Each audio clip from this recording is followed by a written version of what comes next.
That's not really as wide as I normally am. Most of you know me as being pretty skinny. I know. Don't everybody laugh at once.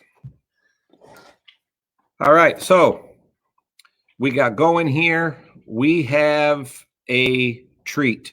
You know, Josh and I talk every week. Okay, what would we like to do next week? What would you guys like? What would be good for us to do? Something we haven't done. And the other day we were talking and we said, maybe we should do something revolving around Bowl U. We talk about Bowl U. We've showed you the tools of Bowl U, but we've never really got to talk about the stories, the behind the scenes stories of Bowl U. And in some of our recent shows, there's been a little back and forth of some of the Bowl U theories and some of the mainstream theories that are out there.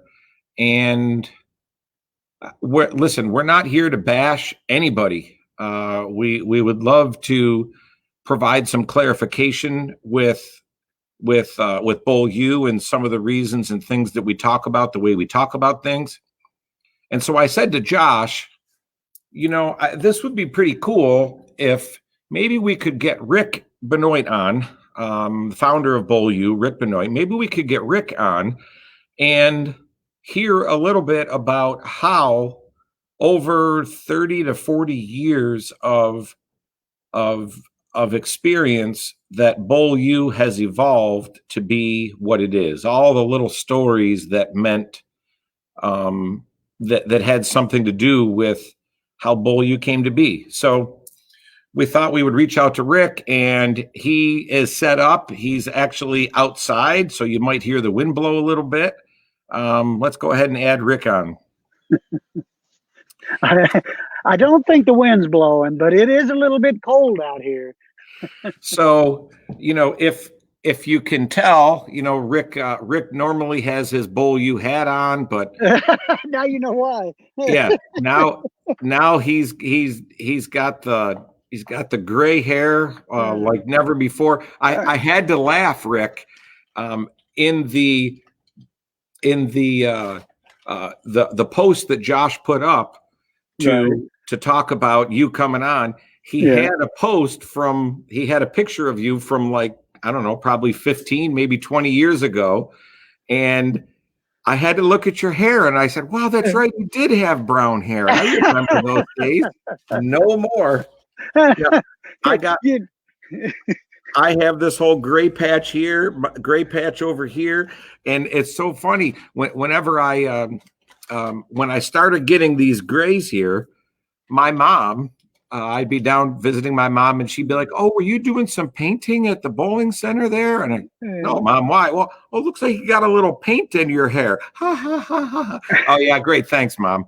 Thanks a lot. So, anyways. I'm past that stage, long past that stage. Yeah. For those who know my dad had the most beautiful white silver hair. So when this started happening, I was, I'm hoping I have the color of my dad's hair. No, didn't happen. Yeah, it kind of looks like you fell in a mud puddle and listen, this is not what I would normally look like, but I isolated. And I've been working by myself, nobody around, back in my container, working on tool production, and I really don't care what I look like. You guys get to see me more than I see me. Well, I don't look in the mirror very often. It's funny. Listen, for those of you that are just joining us, usually I like to try to have a couple of minutes of just small talk, so we can give people time to come on to the live feed. But Rick was living here outside of his motorhome. Or he was living in his motorhome out back behind here of our bowling center. He lived here all last summer. And I got to tell you, what a treat it was to be able to walk into the bowling center and see Rick sitting in the same seat every single morning whenever you got here. He was in here doing all that stuff. And gosh, Rick was encountered by the ghost. The ghost. Yeah, ghost of Brett I got some Angelini. stories about the ghost. Why don't you tell the one story, Rick? Go ahead, tell the story about the ghost, and then we'll give more people a live feed that are on here a chance to join the live feed. Go ahead, tell your story, your interaction with the ghost. Well, okay. First of all, I knew nothing about a supposed ghost inside your bowling center. I knew nothing about it. But when I was there, I was in your bowling center very early in the morning and very late at night. By the way, thank you for letting me use that room. It worked out very well. But when I was in that room, and I'm the only one in the bowling center, I'm hearing noises. What was that? Oh, all right. No big deal. It's a bowling center. All sorts of things could be going on. Well, this was early morning. I had to go down to your restroom. I'm in the restroom, okay, and I'm sitting in there in the restroom, and I swear to God that somebody walked in the bathroom, and I'm in the stall. Hello, hello. Nobody's supposed to be in that bowling center, but somebody's out there. I know it is. I mean, it's just as clear as I'm sitting here right now that somebody is in that bathroom. No answer.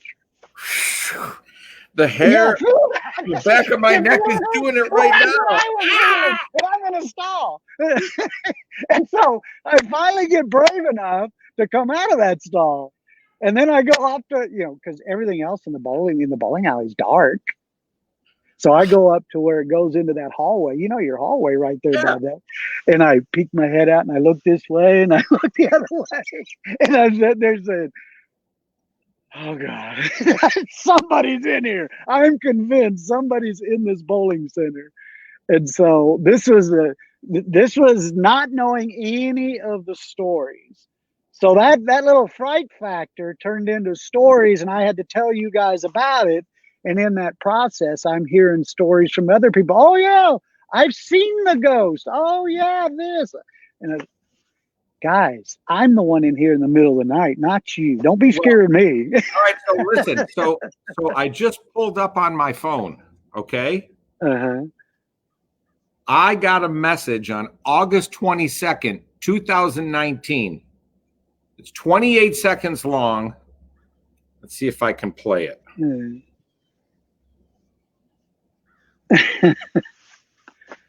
Oh, there was one night where I swear Wait, stop. Your bowling center has scared the shit out of me. I've been staying up here pretty late at night. Last night, about 2 a.m., no one wanted the building. I'm in there using the bathroom, and I'm telling you, I swear, somebody was right outside in that hallway. I hollered, hello! Scared the shit out of me. Well, tell them the truth. I want to scare the shit out of them. See, that vouched it. See? So that goes. If Trump had evidence like that, this election would be over with. Oh, man, we're not going to get political. We're not going there. We're not going there. That's evidence is all I'm saying. Even though I agree 100% with your emails, and that's all I'm going to say. But this is not to get political. We're not trying to. All of a sudden, our viewers went from 63 to 12. I'm only kidding. It's supposed to go the other way. So that's proof that story that Rick just told, it actually was a message on my phone, and I saved it now for the last year, August 22nd. Yeah, it's exactly the way it happened. That's right. It scared the shit out of me. And you need to know that Rick isn't easily influenced by that stuff. That bothers him at all. No. Rick is more walking through here going, come on out and say hello if you're here. Come on out. And I'm telling you what, when you're encountered like that, I'm proud to say that I walk in this place. If Michelle isn't with me or I don't have somebody with me, whoop, I turn all these lights on and I'll go wandering through here and I'm looking around like I'm on a SWAT team or something, looking around every corner before I enter every single room. I don't want any part of it. Well, you Come have to- patrons there that have seen this ghost. I never saw the ghost, but you have patrons there that said Yeah. they've seen it. And that is a true story. That is true. So, Mhm. but we won't go there. I mean, the story Yeah. behind that is that I was here teaching Bull U late at night on a couple of different occasions. And those of you that know me, you know how I'm shy and reserved and don't really like to And he to doesn't talk lie. too much. He doesn't stretch the truth or lie either. Yeah, right. Well, I don't lie, but obviously I was being funny. So in this context, I'm being funny. So we were here and we were standing right over here, right outside the bar, and we were talking. I was telling stories, and the one person's daughter looks like that. And I go, what? And she goes, no, I just saw somebody walking across the lanes out there. I said, what? She goes, yeah, you didn't see him? Nope. Now I'm thinking, well, it had to be a shadow of one of the cars driving by, of the lights or something. And I'm watching, okay, a car goes by and I'm looking out there. There isn't any shadows out there. Man, I'm telling you right now, again, I got my whole back is like all, I'm telling you. So I don't want any part of this thing. I probably won't come in here by myself now for the next month because I get I so think you scared. guys are all bullshit because I used to come here and practice at 4 or 5 in the morning and I never heard any of this stuff. Well, Josh is like, I'd be scared of you if I Yeah. go. kid, what do you say? Josh is 5'19". And all right, so listen, let's get on with the show. So we got 50 something people watching. As we go through here, please, guys, share this with your friends because the idea behind this show is truly, I want it to be beneficial for everyone. Literally everywhere I go lately, I have people telling me about these Wednesday shows, and they really like the Wednesday shows. When we talk about some of the Bull U language, they really like the way we describe things, and pretty much they all say the same thing. Yeah, I think I see it that way too. I guess I just didn't really think about it. And once you started explaining it, it made a lot more sense to me. Bo Gergen, I bowled a doubles tournament with Bo Gergen last week in Canton, Ohio, and I only explained precession to Bo. That's all I explained to him. He was spinning it more than I'd ever seen Bo spinning it off his hand, and I mentioned that to him, and but I told him, I said, we're not going to try to change that right now. We're not, you're going to go with what you can repeat. And so he said, so what are you talking about? I said, just start watching the side of your ball. Watch that precession and how it has to be. All right, now watch everybody else and watch where it is when it's getting to the pins. And I'll be damned. He bowled so great that weekend. He said, really, Brad, that's all I was watching. So share this. Get your buddies on. Shoot them a message and say, hey, listen, they're live right now. Because if you have any questions, if there's anything we can clarify, this would be the date for that. And, however long this goes, you guys already know that I can talk quite a bit. And Rick can as well. But I think one of the reasons that both of us talk so at length about this stuff is because we're both so passionate about it. And we want you to hear the background story of how things came to be. I guess, Rick, just start out briefly, just tell your story as to what life was like in Topeka, and then you going on tour and how Bull U started happening long before Bull U was even Bull U. Brad, I don't know how many people would really care about that. Let me just say something before we get started. We can go anywhere you want, but in all the years, and you've been exposed to all of them. I mean, if you take Bull U back to its original starting point, it's 1993. So that was a long time ago. But you joined in the early 2000s. I'm going to say 2002, 3. What year did you join Brunswick? 2002. Okay. But the closeness that we've developed during that period of time is pretty special. And, I want everybody to understand the appreciation and respect that I have for Brad. Brad probably does a better, no, it's not probably, definitely does a better job of promoting Bowl U than I do.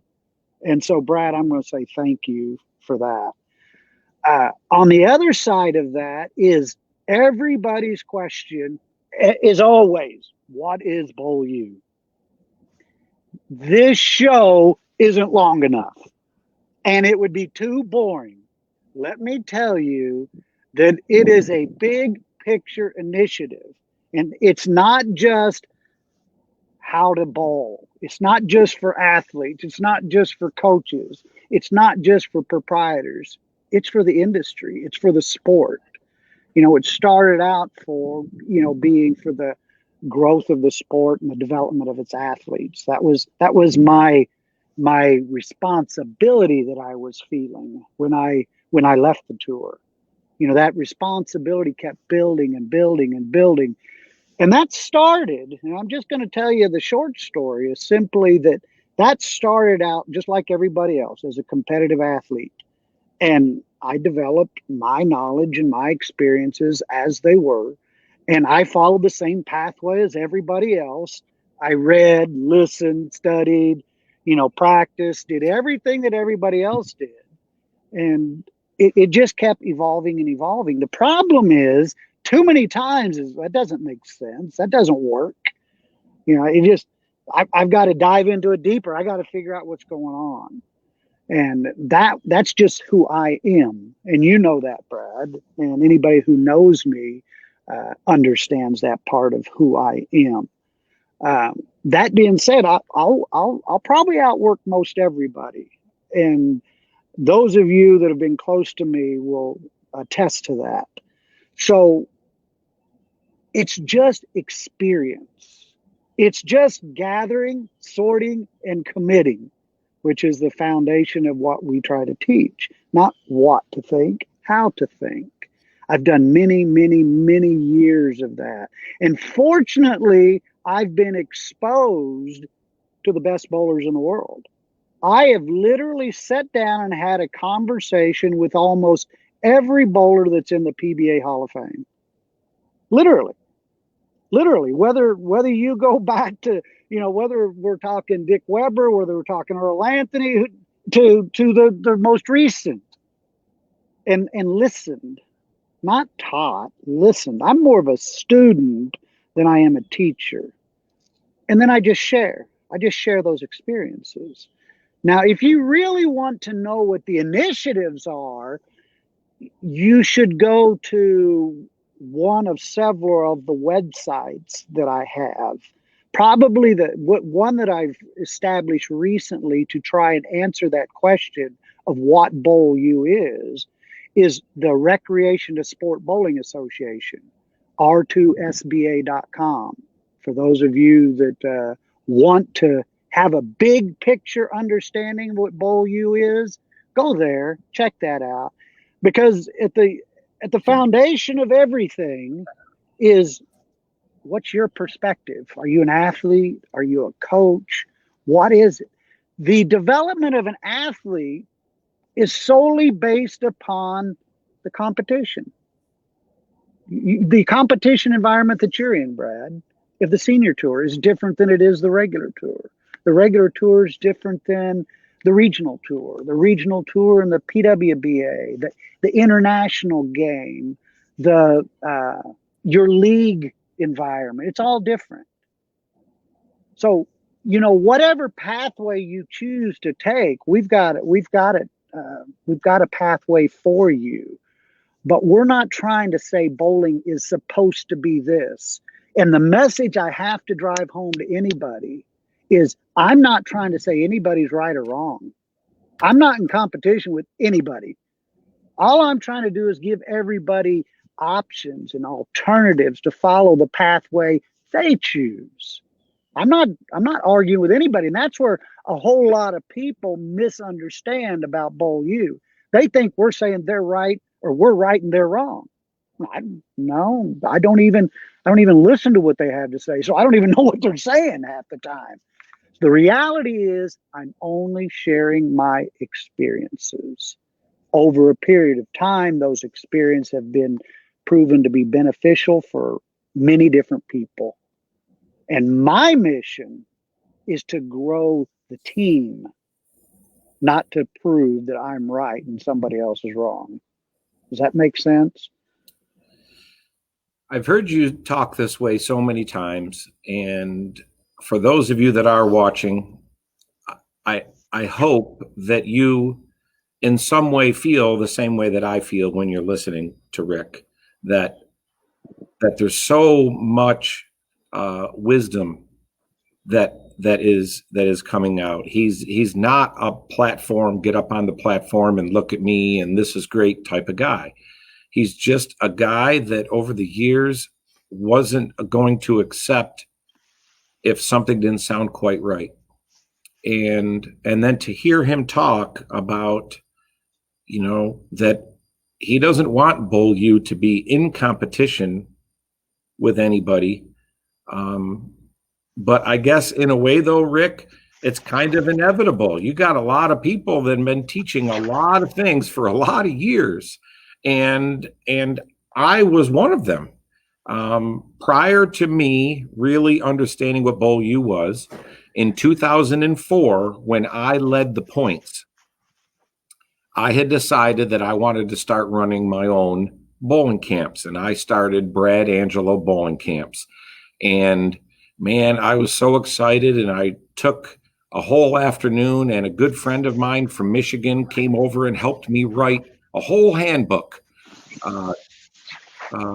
Brad Angelo Bowling Camp's handbook, and everybody that came to the camp got a handbook, and I was proud, you know. And at that time, I was one of the guys that the PBA was promoting, and I was on Brunswick staff working with Rick every single day.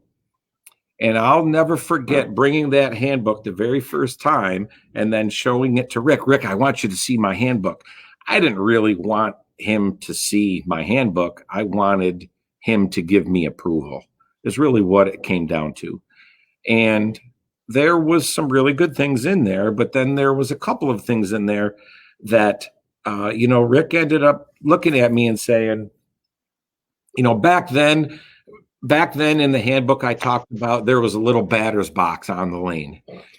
And the batter's box was from the 5th board to the 15th board wide, and from 35 to 50 feet long. So about 15 feet long and 10 boards wide. And I remember explaining that the way I viewed good ball motion was you wanted that ball to be entering that triangle, or no, that, excuse me, not the triangle, that batter's box going away from the pocket. And as it came out of it, you wanted it to be going toward the pocket. So if I can line this up just right. Now, what happened within that box, within that strike window, I called it, it had to be smooth. You didn't want any sharp change of direction in that. And Rick read that. We were sitting at I think it was a Mimi's Cafe. And he read that and he goes, you know, this is pretty good, but let me ask you a question. Does this batter's box, does this strike window, does it move? And I said, no, that's where it is. And he closed that book and slid it back across the table to me and said, Brad, you have a lot to learn.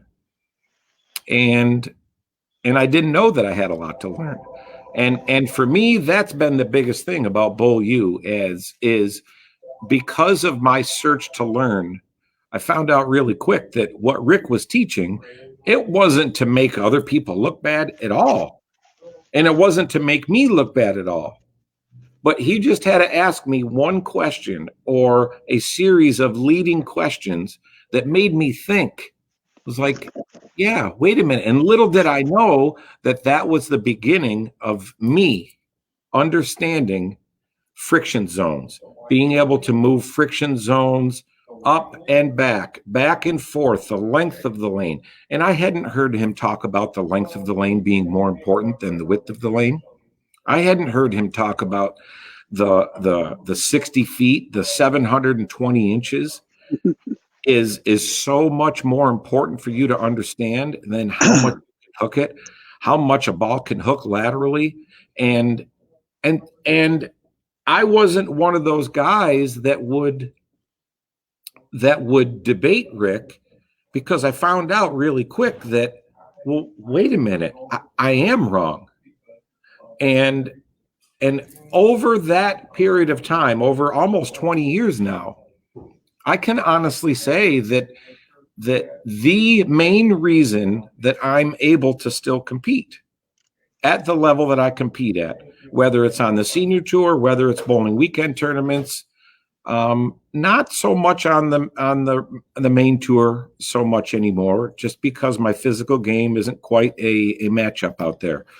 But the main reason that I'm able to still compete is because of the knowledge that I've gained from Bowl U. Of course, I know where the ball's going. My physical game is pretty good, but now I know what to watch for, and I know why I'm choosing what I'm choosing. And if that doesn't match up, I know which direction to go. And Rick already talked about it. The ability to gather, sort, and commit. Know what I'm gathering, know what to gather, why I'm gathering what I'm gathering, knowing how to sort through it relative to whatever phase of transition I'm in. What's the scoring pace of the block? What's the format of the tournament? Sometimes when you guys bowl eliminator tournaments, you guys are trying to figure out a way to shoot 240 or 250, and you get stuck and you shoot 175 and you're out of the tournament. Tell them the story about the eliminator that I made the finals at. I went like 210, 215, 220, and some guys went 270 the first game, and they're all pissed off because they got knocked in the loser. Yeah, we had an eliminator here just about a month ago. It was an eliminator. One of our sweepers was eliminator format, and Josh bowled pretty solid, but he certainly didn't lead the sweeper. And then he got into the finals and ended up making it all the way to the finals, and he didn't have the high game in any of the blocks. So in an eliminator format, do you have the ability to assess what the format is and what the proper strategy is for that format? Forget the pattern, and then there's other formats. There's doubles formats like Bo and I bowled last week. All right, Bo, I want us to be doing a very, very similar thing, because when we get to that next pair of lanes, it's very important for us. Each of us only had 5 shots on that lane. And it's just that simple. So I need to feed off him. He needs to know. So our communication has to be important, but we also have to be playing the same part or a similar part of the invisible course so we can get good reads. So that's stuff about how to think, not what to think when you're doing it yet. I mean, certainly that's an important factor, but how to think. So, Rick, I guess I'll throw it back to you, is that when I hear you talk, if I had my choice over sitting here and trying to teach, I can do that every Wednesday. But the fact that you're actually here, I want you to be sharing, how one of the questions that one gentleman came up here with, Jay Fernandez. Can Rick explain, Tim, if you could somehow put this up, can Rick explain the triangles method on the lane where the ball is supposed to make its motion? And then his next question is, if there is no actual break point, does that make the tools like Board Box and Specto not really good tools to use? Okay, so Rick, however you want to, now look at him, just pay attention to his method. Pay attention to what I got the chance to when I was out on tour, that was back when we were bowling 20 different stops, and then in between times, if there was a week off, a lot of the times it wouldn't even come home. And so I was fortunate enough to be able to be with Rick every single day for hours at a time, probably 150 days a year back then. And so I would ask him these questions because I really wanted to know the answer. And without fail, this is what I saw first. Like, how do I want to answer that question? I want to think about what Brad knows. I want to try to answer it in a way that Brad can understand. And never was it, well, it's just because that's right. And that's the way we do things. And that's the way you got to do things. It was never that way at all. He wanted me to genuinely understand where he was coming from. So, Rick, I'll throw it back to you because you did the same thing. Let me try to preface that with, I've been challenged to listen to what other people have to say. So I'm interpreting what they say and then trying to figure out how to say it to that person, because it's not always the same. How I answered is directly related to my understanding or perception of the person I'm talking to. Now, first and foremost, talking to Jay, every great bowler that I've ever met is an artist, not a scientist. They see things, they create things, and understanding what it is that they're looking for. And the more and more you watch Brad's Wednesday videos, I'm sure most of you are recognizing that his observation skills are special. They're unique. Brad's observation skills, that is his greatest skill. Without a doubt, he sees things that most people don't see. Brad, we go back to when you first came out on tour. What are you looking for? What are you seeing? I've asked that same question to every bowler I can have, every great bowler I've ever talked to, because what do you see?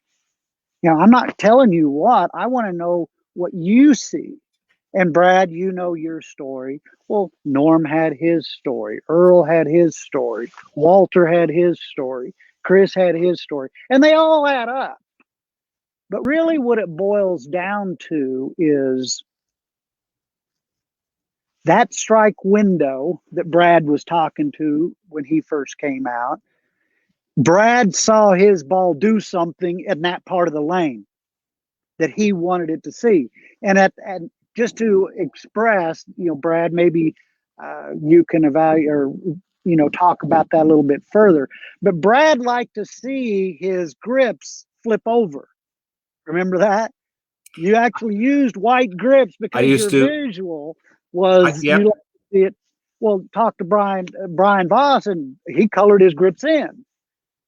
I watched Walter Ray Williams win more titles with his ball hooking at the arrows. Well, Brad didn't see the same thing. So it's not that there's one triangle, you know, 1 degree. You know, you hear the industry say 6 degrees of entry angle is the ultimate entry angle. No, it isn't. Not at all. You have to combine everything together to understand what matches up to that bowler and that environment that they're competing in. So we give people opportunities to explore what's best for them, whether it's 2 and 3 degrees, 3 and 4, 4 and 5, 5 and 6, 6 and 7, 7 or 8, or whatever they choose to use. You can strike from any one of them. But when we put that triangle out, there's 2 lines. There's a front line and a back line. If you can get your ball into that triangle and keep it into the triangle, you will learn what's right for you. And then we'll set up different triangles to find out which ones are best for you.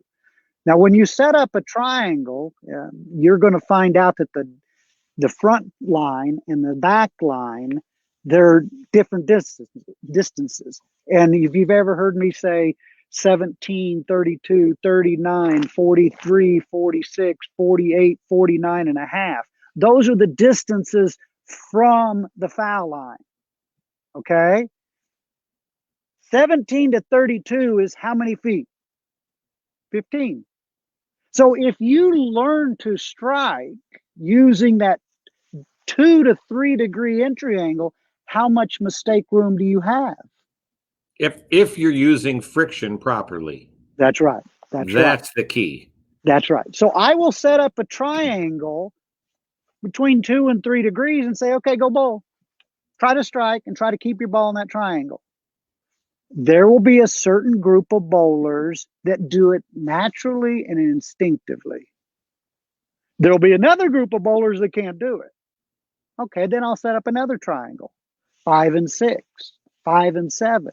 All I'm changing is the degree of entry angle. 1 degree. 1 degree. So there's 15 feet between 2 and 3. How many feet is there between 2 and 3? 7 feet. Oh, excuse me, 3 and Right. 4. 3 and 4. How much distance is there between the next one? 39 to 43, 4 feet. How much distance is there between the next one? 43 and 46, 3 feet. How much distance is there in the next triangle? 1.5 feet or 46 to 48, 2 feet. How much distance is there with the next triangle? 1.5 feet. As you go further down the lane, you see that you're losing mistake room. You can still strike there, but the more the oil moves around, one thing that you'll hear me say all the time is you have to read the lane, the direction the ball's rolling. How sideways does your ball roll? Well, it doesn't. It rolls forward. So that's why the distance zones are so important.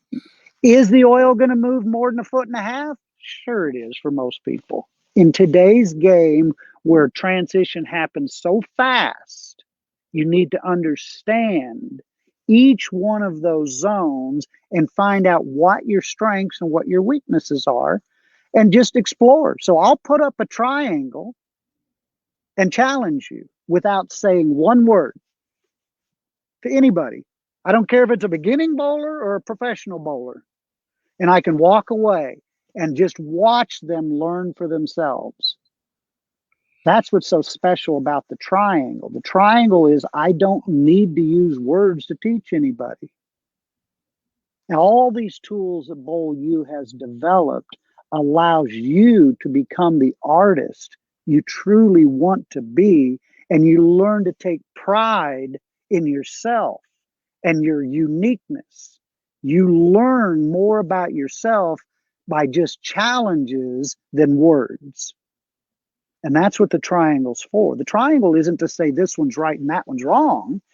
It's for you to explore and find out which one's right for you. And then you'll change bowling balls to keep it in the triangle. You'll change your hand to keep it in the triangle. You'll change speeds. You'll change angles. You'll do all sorts of things. And we'll just be sitting back there watching. So I want to throw this out there, okay? As Rick's talking, there's all of these things in my mind that I want to try to convey as a story. But I can't even go back and think of all of them right now. Rick did that for me, as well as a lot of the guys on Brunswick staff at the time. Put those triangles out, put the rope out. We got Mike Jasinski on right now. Mike Jasinski is a good friend of ours from the Michigan area, and he came to a camp, a Bowl U camp, 1.5 years ago up there in, where was it? Jackson, Michigan. Jackson, Michigan. Yeah. And here's a kid, lefty of all things. He had to be lefty. And he had quite a bit of tilt, and the way that it came off his hand was one way. And Mike has really bought into this. And Mike, you've done a great job now talking about. Yeah, I saw your video just the other day that you put up about how much of an impact the orb has had in your game. That he still goes out in his backyard as long as it's warm enough now, until the snow falls, he can't. But how he's still using that orb 2-3 times a week and throwing that orb, and the things that he has stumbled on about himself that he wasn't aware of, that he did just because of that orb. He wasn't even in the bowling center. And to see his development now and the things that he has done, that all happened for me. You hear Rick talk about some of the stuff that he just mentioned there was, finding out what's good for you and And I've seen people have their ball roll at 15 feet. Well, I got to tell you, I bowled a senior regional this past weekend down in Oxford, Pennsylvania. And Walter A. Williams, I averaged 242 for the whole weekend, and I didn't win. Walter Ray, he was doing some clinics up in the area and decided to bowl the regional. His ball was hooking from between 15 feet and 25 feet. And Walter Ray's doing it on purpose.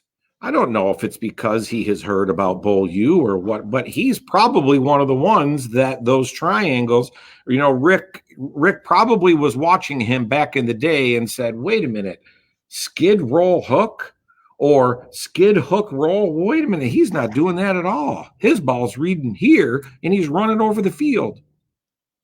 And he certainly did it again this week. The second day of the regional, the match play, I averaged 250 and I didn't make up any pins. But I started using an earlier friction zone and got over there where Walter Ray was playing. And wow. But I would have never done that before. On the way down to the regional on Friday, George Sabluski from here in Buffalo, him and I were driving down to the regional, and I called Rick. And Rick was telling me, Brad, you got to pay attention on those longer patterns. You still look for down lane motion, and I think that's what's getting you in trouble. Sure enough, I start out the first day, got into a little trouble. I shot 180 game 3, and then I said, that's it, because I'm looking for too much down lane motion.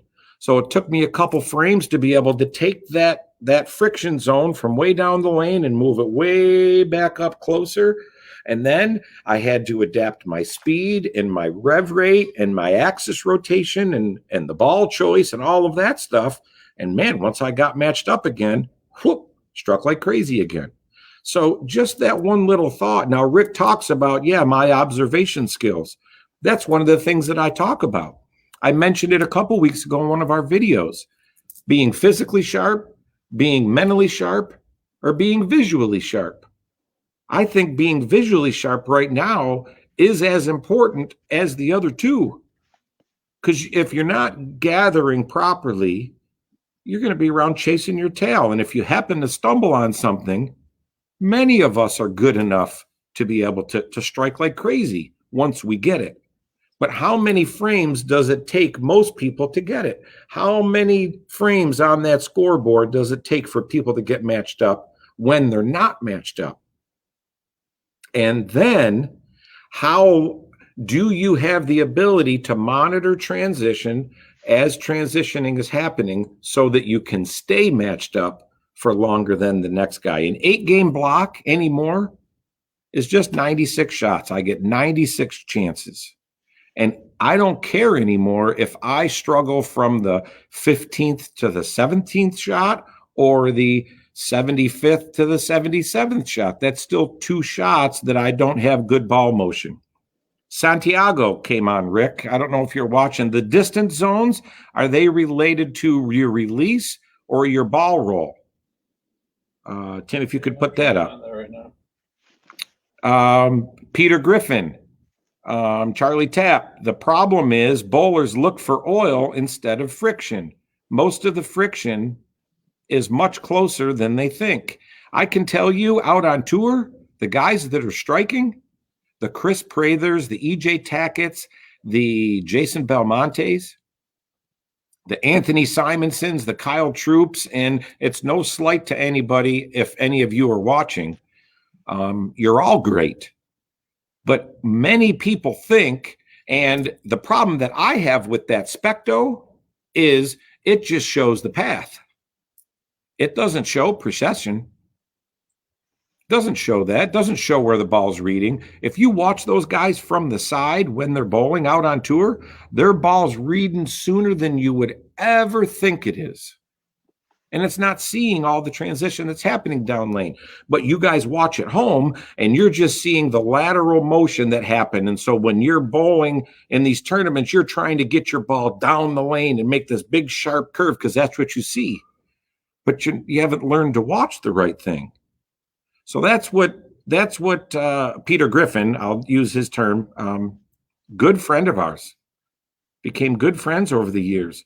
The problem with bowlers are looking for oil instead of friction. It's not that moving left and using oil is wrong.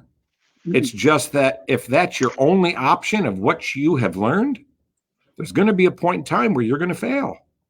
If you don't have other options. Okay. Now, Santiago. So, Rick, I'm going to throw this to you. Santiago says the distance zones are related to release or ball roll of each bowler.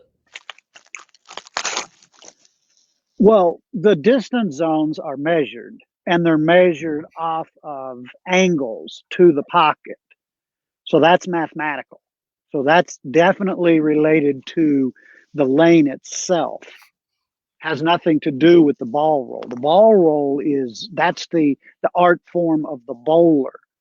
If we put out the usable distance zones, if we went along the lane and marked 1 degree increases of entry angle, you can strike from all of them. You just need different deflection, using different part of the pocket. You can strike from every one of them, but you're going to find out which one is best for you. And so once we lay those out there, once we put those triangles out there, then we start to allow the bowler to understand what type of ball roll is best for them. I try to tell people all the time, the difference between a good bowler and a bad bowler is a good bowler learns to play his ball roll. A bad bowler doesn't know how to play their ball roll. So the reality of it is a person who can play his ball roll goes pair to pair, and there's not that much difference. If you're trying to play the pattern, you don't go from lane to lane, pair to pair, day to day, week to week, and see consistencies. When you learn to play your ball roll, you start to say, how does this pattern affect my ball roll? How does this ball affect my ball roll? How does this layout affect my ball roll? How does this surface prep affect my ball roll? How does the field affect my ball roll? It's lane play before ball motion. And we map out the lane. Those don't change. You still got those increases, and we use 7 zones. 1 degree of increase of entry angle. And then just challenge you, because those are the realistic zones that a bowler needs to be able to play on the lane. Every bowler should understand at least 3 of those zones, minimum of 3.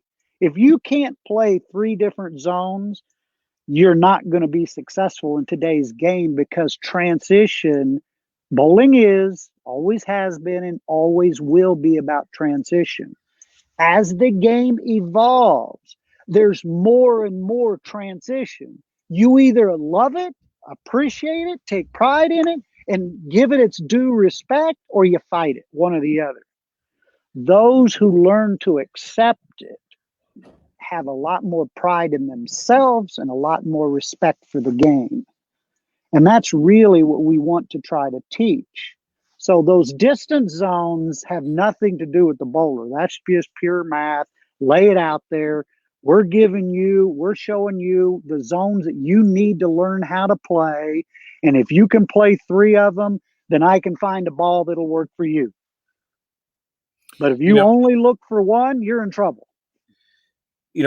Getting back to my story about Walter Ray winning the regional this past weekend, I want you to know that his ball was not entering the pocket at 6 degrees. Not even close. If we were to have all of the triangles out there on the lane, which usually when we do this drill in Bowl U workshops, we don't put them out on the same lane. We might put a couple on one lane, a couple on another lane, just so you can get a feel for what's going on. But you need to know that had we had the 2 to 3 degree entry angles, you could stand back there and you would know what Walter Ray was doing. And then when you watched me, you would have seen that I was using 3 to 4 degrees, because I have trouble using as shallow an angle as Walter Ray. I have a little higher rev rate. I was using a little different strategy. But the point is, it's not what I was using. It's that I knew why I was choosing to use what I was using. That's the key. Okay? So to answer your question, Santiago. well, Santiago, but, you know, is the Bowl U lane tape help with the triangles? You know, that, I mean, we use any of the triangles, but, you know, just to say, yeah, you put the triangles out where you live and you're going to learn how to do it. I mean, there's more that you need to be exposed to, and that would be the reason to have and attend a Bowl U workshop, and then start getting really plugged into this. Somebody else says, will Bowl U ever come out to the West around Vegas or the neighboring states? That's Jay again. And the answer is, of course, Jay. If you and your people out there, if you guys all want to get together, you end up rounding up 25 to 30 people, get together with Rick and I, and we'll both come out. And then you can have both of us. If there's only 15 to 20, depending on Rick's schedule, he might be willing to jump in and drive over and do a Bowl U workshop out there.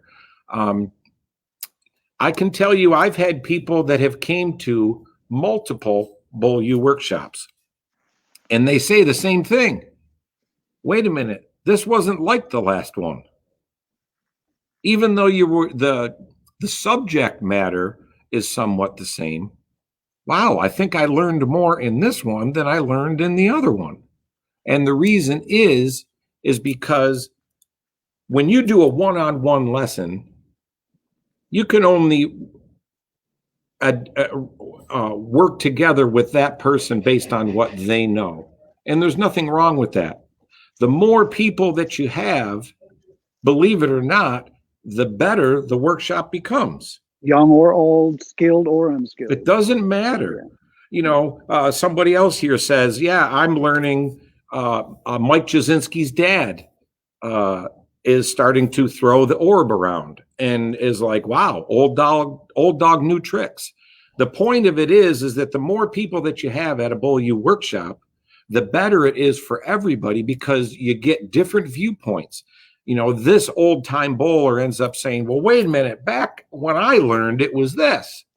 And then we can break that down, and, you know, that person's here, we can end up coming down to where they're at, meet them where they're at, and then let's work together to bring this back up. And you do that, and you realize there's 5 or 6 other people that are like, yeah, I really learned something there. I would have never had that. It's so important to let people understand that the sport of bowling hasn't changed very much at all. The way I see the sport now is exactly like I saw it in the 1970s. It's no different. It's the same. It's just transition is becoming more important. That's why I think team bowling is so important. I think it's so important, the communication that you have with yourself as an individual bowler. But when you have doubles, it's 2 people talking to each other, because that transition's happening fast. Then you make it 3 people, 4 people, or a team of college bowlers.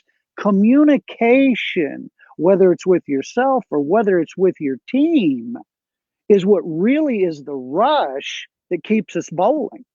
That's the thing. It's such a strategic mental game. And when you understand these things, how you throw the ball down the lane is whatever your game. It doesn't really matter that much. And the history of the sport has proven that to be the case. It's not how you throw the ball.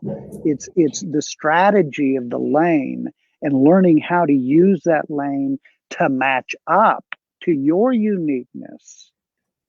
And that's really what we're trying to share with people is, okay, we're not going to tell you how to bowl unless you tell us how you want to bowl, then we'll tell you what you need to learn, the skills you need to learn. If you're dead set on being a high speed, high rev rate player, okay, here's what you got to learn. There is no, there is no other way around it. You've got to be able to create rotation without distance, period. What are you talking about? Wait, Well, hold then on. we Wait. What are expand you upon talking about? that. We haven't. So Santiago says this, Rick. Tim, if you could throw this up so that the masses can see this. So you recommend to keep the same ball roll and adjust with balls, surface, and layouts more than trying to change axis rotation, speed, or tilt. I want to answer that, and then I want to hear Rick's answer, because Santiago, I got to tell you, is that sometimes it's one thing, sometimes it's another. The question is, physically, now, Santiago, I've watched you bowl, and I think your physical game is awesome. But I don't know you well enough to know if you have developed physical ranges to be able to challenge yourself for what we're talking about, okay? So by that, I mean what? There might be a time where, based on my observation skills, I see that, yeah, that looked pretty good, but I got to tweak this. Most people only have the ability to move left or right, and they throw the ball the same way. I don't see that anymore, and I'm glad I don't see it anymore. You can give me any ball now. You can give me any ball that you want. You choose the ball, and let me make the strategic choice of what I want to do physically to be able to hit the pocket. Now, certainly some choices are going to be better than others, but that's the beauty. Rick used to say to me, I used to be the guy, I'd make match play, and then I'd go into match play, and I needed to have 15, 18 balls there with me bowling match play. And all Rick used to say to me is, Brad, listen, you don't have to have the right ball. You just got to know when you have the wrong one. You can't have the wrong ball, but you don't need the right ball. And to unpack that a little bit, what Rick was saying is that, Brad, you could strike with any bowling ball. You just have to be able to use your physical ranges to be able to dial in what that good ball motion really is. Bo Gergen, last week, all I talked with him about was precession. I didn't bowl the practice session, and I just told Bo, listen, I just want you to watch this. If nothing else, I want you to watch this. But not just on your ball, watch it on everybody else's ball going down the lane too. So he started watching. Yeah, I think I see it. Wait a minute. So you're talking about, that little circle there, like that North Pole that kind of falls to the side? Yes. Wow. I guess I never realized that before. We go in Only science of bowling a bowler needs to know. So we went in the next day during qualifying, and he shot 260 or something. He shot 800 the first three. It might have been 780, but it doesn't matter. He struck like crazy the first three games. But we got to the second pair, and it was a little tighter down lane. And he said, so really now all I really need to do is maybe just adjust my speed. You don't think I have to move left or right? And I said, exactly. You get to make the choice, whatever you're confident with, whatever you can commit to. I don't want you to move laterally, but if you feel like you have to, you go with it. I don't care as long as the precession is the same. Because if you're striking Santiago, or if Walter Ray's striking last weekend, you're not going to accomplish it the same way. But the precession is the same, right? Rick says, the closer we get to the pins, the more we want the same thing. The farther we get from the pins, that brings in your creativity and your artistic abilities. So I guess, Rick, answer what you're saying to Santiago, because he's very gifted. Well, can you hear me? Yes. Okay, all right. Santiago Mejia is a good friend of mine. As a matter of fact, he has a great story. He's a very gifted bowler. He's from Colombia, and he has a gold medal by beating Marcelo Schwartz, Bill O'Neill, and Chris Barnes at the PAPCON. I forget what year it was, but it had to be sometime around 2012, 2013, somewhere in there.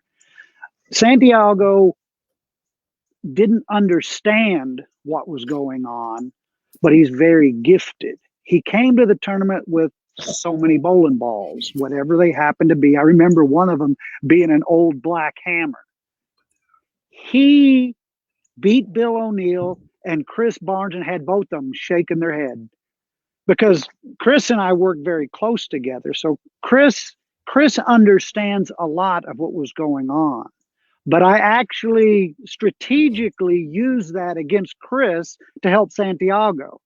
I was working with Colombia when Santiago won that gold medal, and Santiago can repeat shots, and Santiago is very unique. His uniqueness in that tournament is he's a higher rev rate player, higher speed player, and too much side rotation, too much getting around the ball to compete in a lot of environments.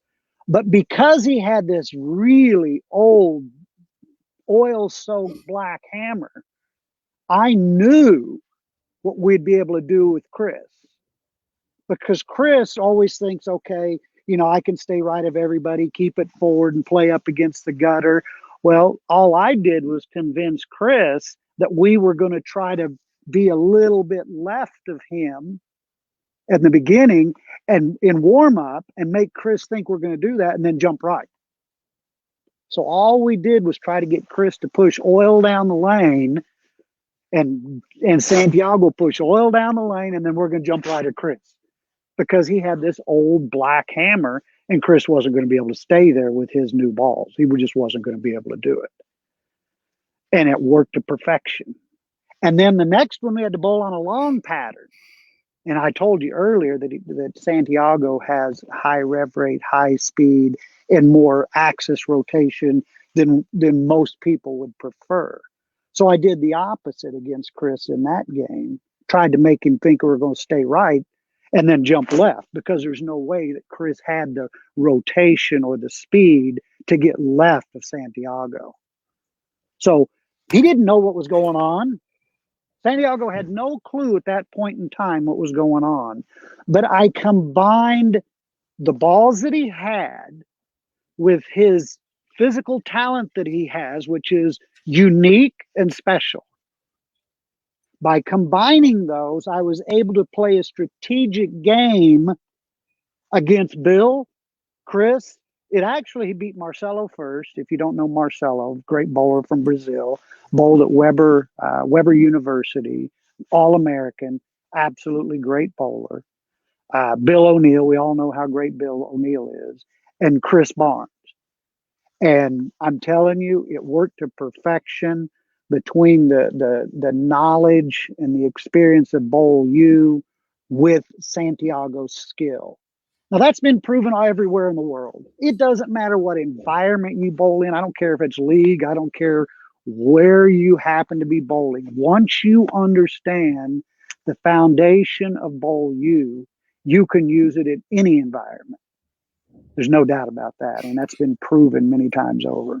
Okay, Tim, can you throw that back up real quick? The definition? Yeah. Or the question? No, the definition. Okay, so this is for you, Santiago, and then I have a couple more questions that I want Rick to be able to cover, okay, because I think this has been great.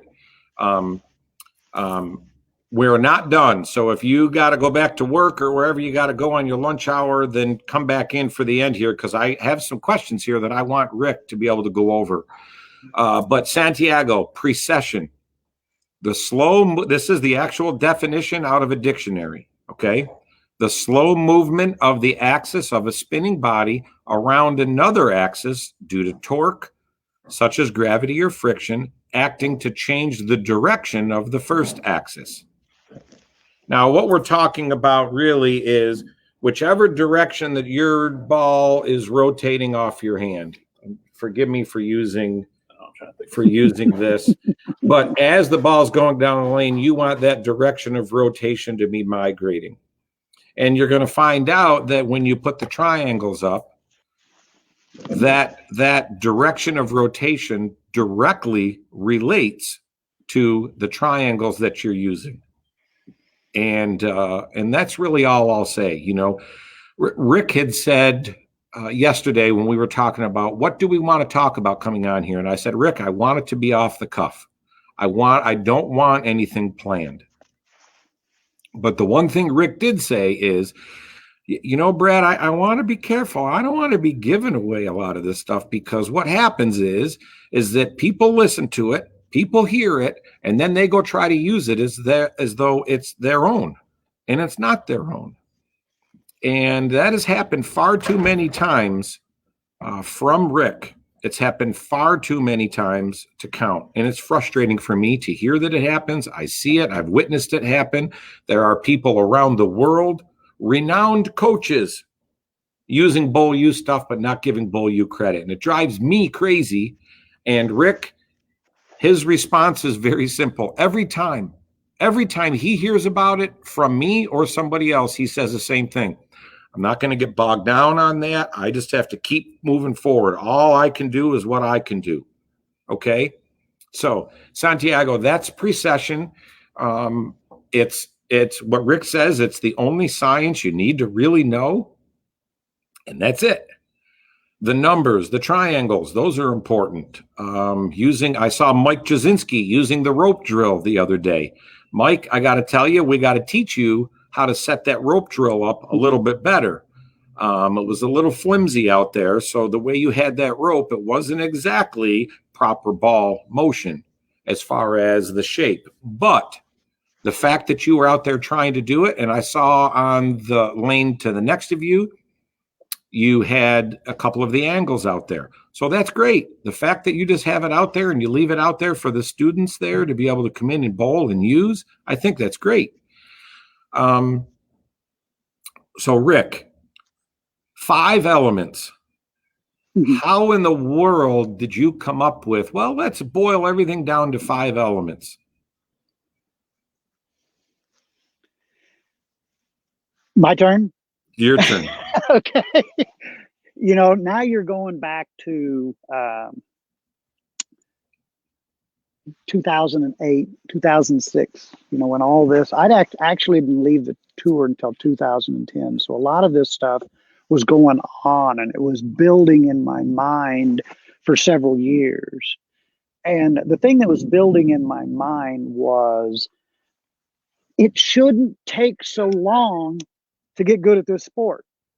If you follow the traditional path 20 years down the road, you're going to say, I wish I'd known this sooner. Because that's the way it goes.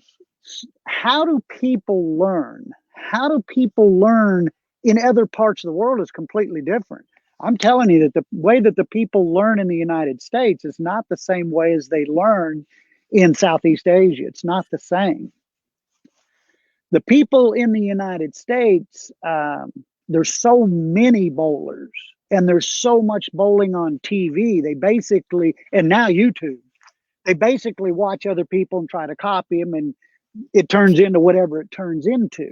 In Southeast Asia and other parts of the world, bowling is supported by the government. It's the dedication to teaching at a younger age is further advanced than it is in the United States, believe it or not.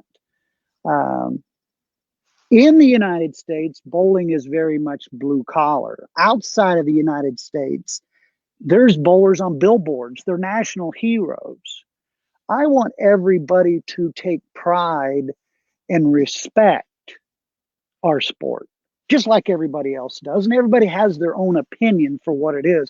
But for me, when we go back to the first elements, what that came about is, how am I going to simplify this? How are we going to break it down? What does everybody need to know?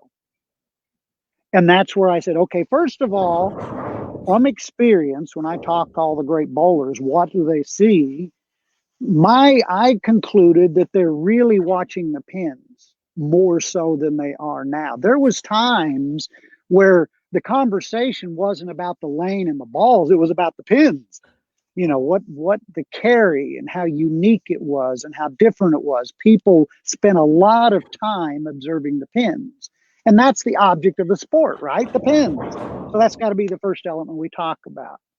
And the second one, the ultimate difference. What's the ultimate difference? What's the common denominator of the great bowlers back in the 50s to the great bowlers right now? Well, I concluded that that is not what they think, but how they think. They're very committed to whatever they believe in. They don't have to be right. They have to be committed to whatever it is they believed in. And the common denominator amongst all great bowlers, all great athletes, they're very committed to what they're doing. So that was the second one that I thought was important. Then the next one was, and you'll hear me say all the time, is, we're talking about the lane, the physical, we have the pins, we have the mental game, your athletic aura, which we can explain further in detail if we need to. Then the third one was the lanes. I want people to understand the lane and everything that's attached to that lane or put on top of that lane.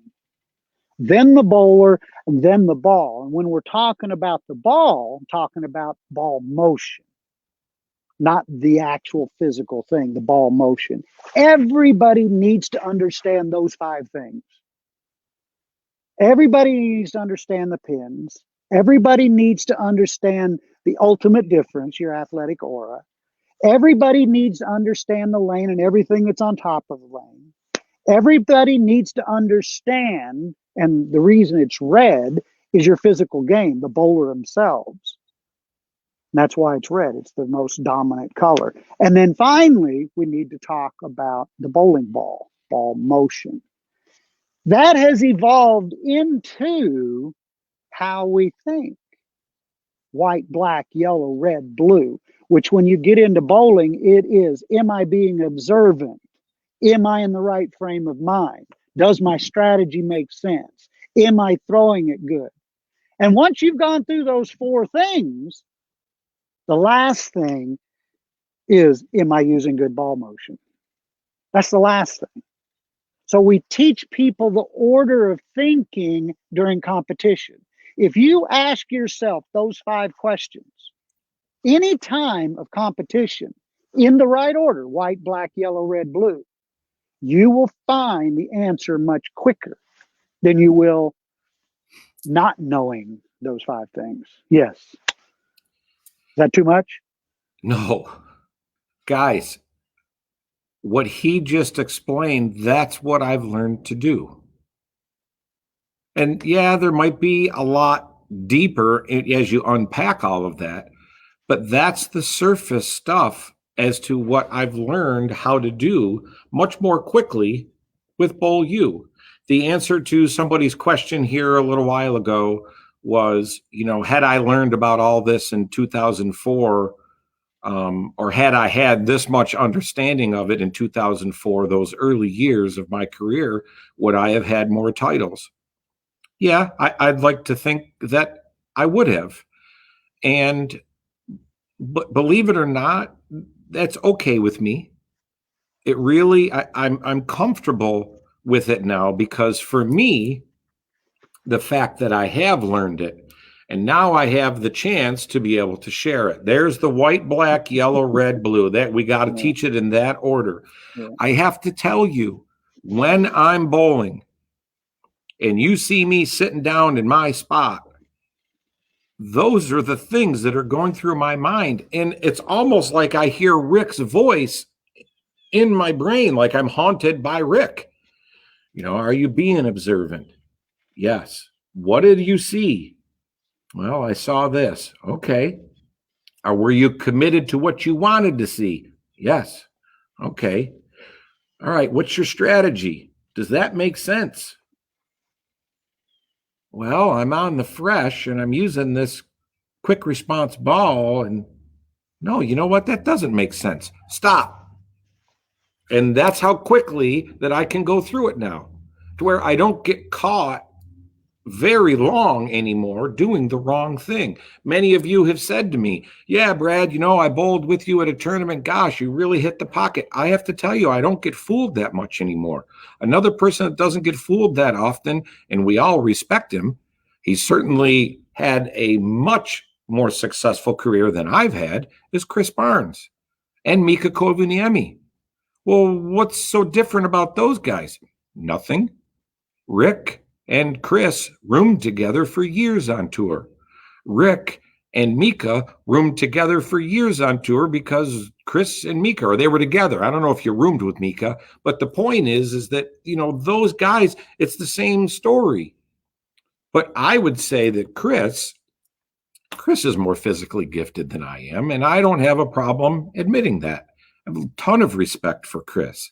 I remember early on in those 2003, 2004 years, I would say to Rick, Rick, I know I can beat Chris Barnes. I mean, I bowled against him at the High Rollers and all that stuff before he came on tour. I know I can hang with him. I was on Team USA with him. I could beat him. And Rick would look at me and say, no, you can't. Why? Why are you saying that, Rick? Because you don't know what he knows. He has too much knowledge and experience. Well, how do you know? Because I've taught him.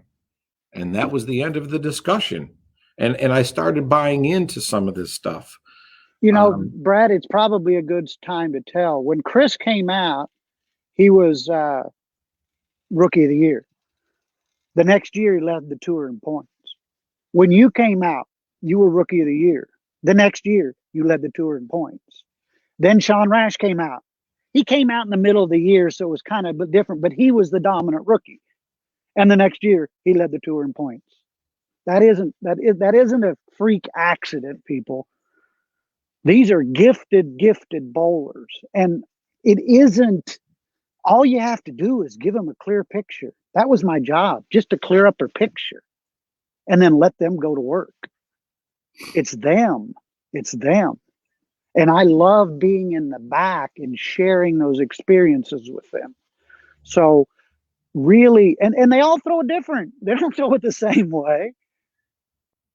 There's no, the history of the sport, whether you throw it like Jacob Buttriff or whether you throw it like, whether it's Jason Belmonte or whether it's Earl Anthony or Walter Ray Williams, they're all playing the same game. Once you understand it, the pride and respect in our sport goes through the roof. And that's all I'm trying to share with people. That's how I'm trying to grow the sport, is to take your pride and respect and take it through the roof. I'm not trying to tell you how to bowl. Bowl however you want to bowl. I'm just going to try to help you understand the strategy that matches your style. Does that make sense?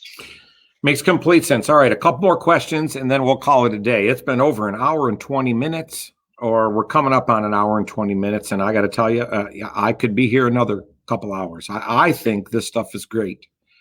And I love hearing you speak about it, Rick.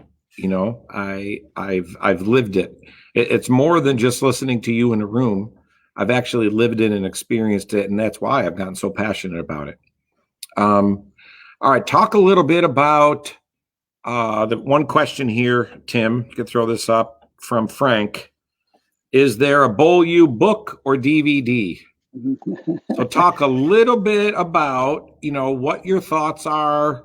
You can go into whatever detail you want to go in, but talk about the Bowl U handbook that you've been working on and had kind of a soft release to some people, without mentioning names, because I don't want that person getting hounded, But anyways, go ahead and talk a little bit about what you've been doing. You say, I'm going in the workshop and I'm going into my motorhome and I'm working on all this stuff. Talk a little bit about what you've been doing this last year since you've gotten back from Saudi.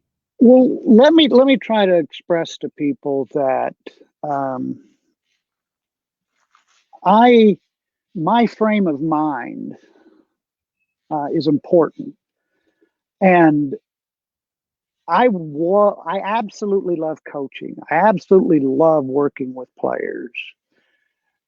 As I started the whole Bowl U initiative, it was a goal of mine, anywhere, anytime. I felt a responsibility to share the knowledge and experience I'd gained in my career with other people. And my passion and commitment was to that. And all of a sudden I found out that, whoa, this is a lot bigger project than I can handle on my own. Yes. Okay. Guys, rewind all the way back to the early and mid 2000s. Rick was our tour rep. There was so many guys that didn't have a contract on tour. They were the independent people. They all threw Brunswick equipment, not just because Brunswick had good equipment at the time, but because they had access to Rick. Now, I was part of those conversations early on. Rick, he would shy away from, he knew his knowledge was good, but he's like, yeah, Brad, you know, there's, and some of the other people that were together with him. Rick, you have to put this stuff together somehow. This is before it became what we know as Bowl U. You got to put this together, Rick. Yeah, but you got this group out there. They're teaching this. Other people are teaching this. And, you know, I don't know. I'm just happy teaching you guys. Rick, like, you owe this to the sport. There's nobody that speaks like you and nobody that teaches it this way. Not even close. And so those years, he ended up, you know, the Bowl U logo, you got it right up here, or you got it right here. That Bowl U logo evolved because of the swing path and some of the ways that Rick used to teach, or not used to teach, but teaches. So to hear him talk about, he started feeling a responsibility to put this together, because he used to say to me, you know, all right, I'm going to do it because I've listened to some of these other people, and it's, I don't know. I don't think, I think the sport of bowling needs this, and so I'll put it together. But I don't want to be the front man. I don't want to be the guy up on the pedestal. But I'll put it together because there's too many people that are saying that, yeah, the sport needs this. And so he did it. And early on, he put together this whole website. Man, it was great. He launched the website. And guess what? Attack. Too much reading. You can't get around the website. Now, all it was complaints. Then he reformulated the website. And he's not a web designer. He went and taught himself how to do it. So then he put together a whole nother website. All right, launch that. Then it was, well, when are you going to put the new balls on this website? When are you going to do this? When are you going to do that? All of a sudden, I go on the one time, whoop. Big castle doors. Do you remember that, Rick? Bowl U's gone behind closed doors. He goes, Bowl U has gone behind closed doors. And it's got a little disclaimer at the bottom of it. I didn't even know he did that. And I went on the one time to get some information, and whoop, I was locked out. And then at the bottom it said, Bowl U's gone behind closed doors. I'm like, Rick, what did you do that for? Because I got too many people pulling at me, trying to get me to do this, trying to make me do what they think they want Bowl U to be, and I'm not going to do it. So I'm going behind closed doors. I'm only going to share it with the people that I want to share it with. And all of those people that wanted it, they didn't have access to Rick, but they had access to me. So now they're hounding me. What's Rick doing? Why is he doing this? I can't believe he would do this. And I'm like, because you guys pissed him off and he can't take it. Let him do what he wants to do. And over the course of time, it'll evolve. And if it's not as fast as you want it, deal with it. Get better at what you already know. And that's how I handled it. So now Rick has came back, and he just touched on that. He felt that responsibility. He does love coaching. The most enjoyment that I have now in my life, aside from being a dad and a husband, by far the most enjoyment that I have, where I'm genuinely, honestly happy, is when I'm out here and I'm teaching somebody this stuff. It's not even at that moment. It's the following week or two or month that I get a phone call. I just did this. I've never done this in my life. I can't thank you so much. And then I get a chance to edify Rick and Bowl U. Guys, listen, it wasn't me. I appreciate, I might be the one to convey it and share it, but that's really all I'm doing. It's Bowl U. Give Bowl U the credit, because I didn't know. I had a stupid strike window that didn't move. That's what I did. There was so much more to it. So I needed to cause a timeout here because Rick telling that story about, I really enjoy coaching and I felt a responsibility. I lived all of that with him, all of it. And I was there every day out on tour. And there were other people that were telling him, Rick, you have to put this together. The first thing was Brunswick Insiders. Some of you on here may remember Brunswick Insiders. How awesome was that little goofy little website?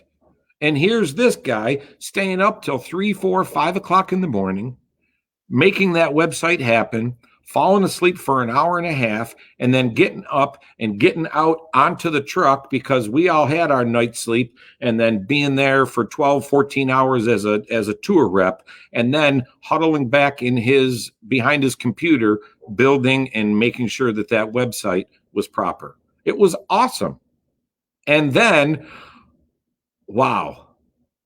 Now, wait, what are you going to call it? Bowl U? That's kind of cool. Yeah, you get all these colleges, these universities. It's, this U, that U. We're going to call it Bowl U.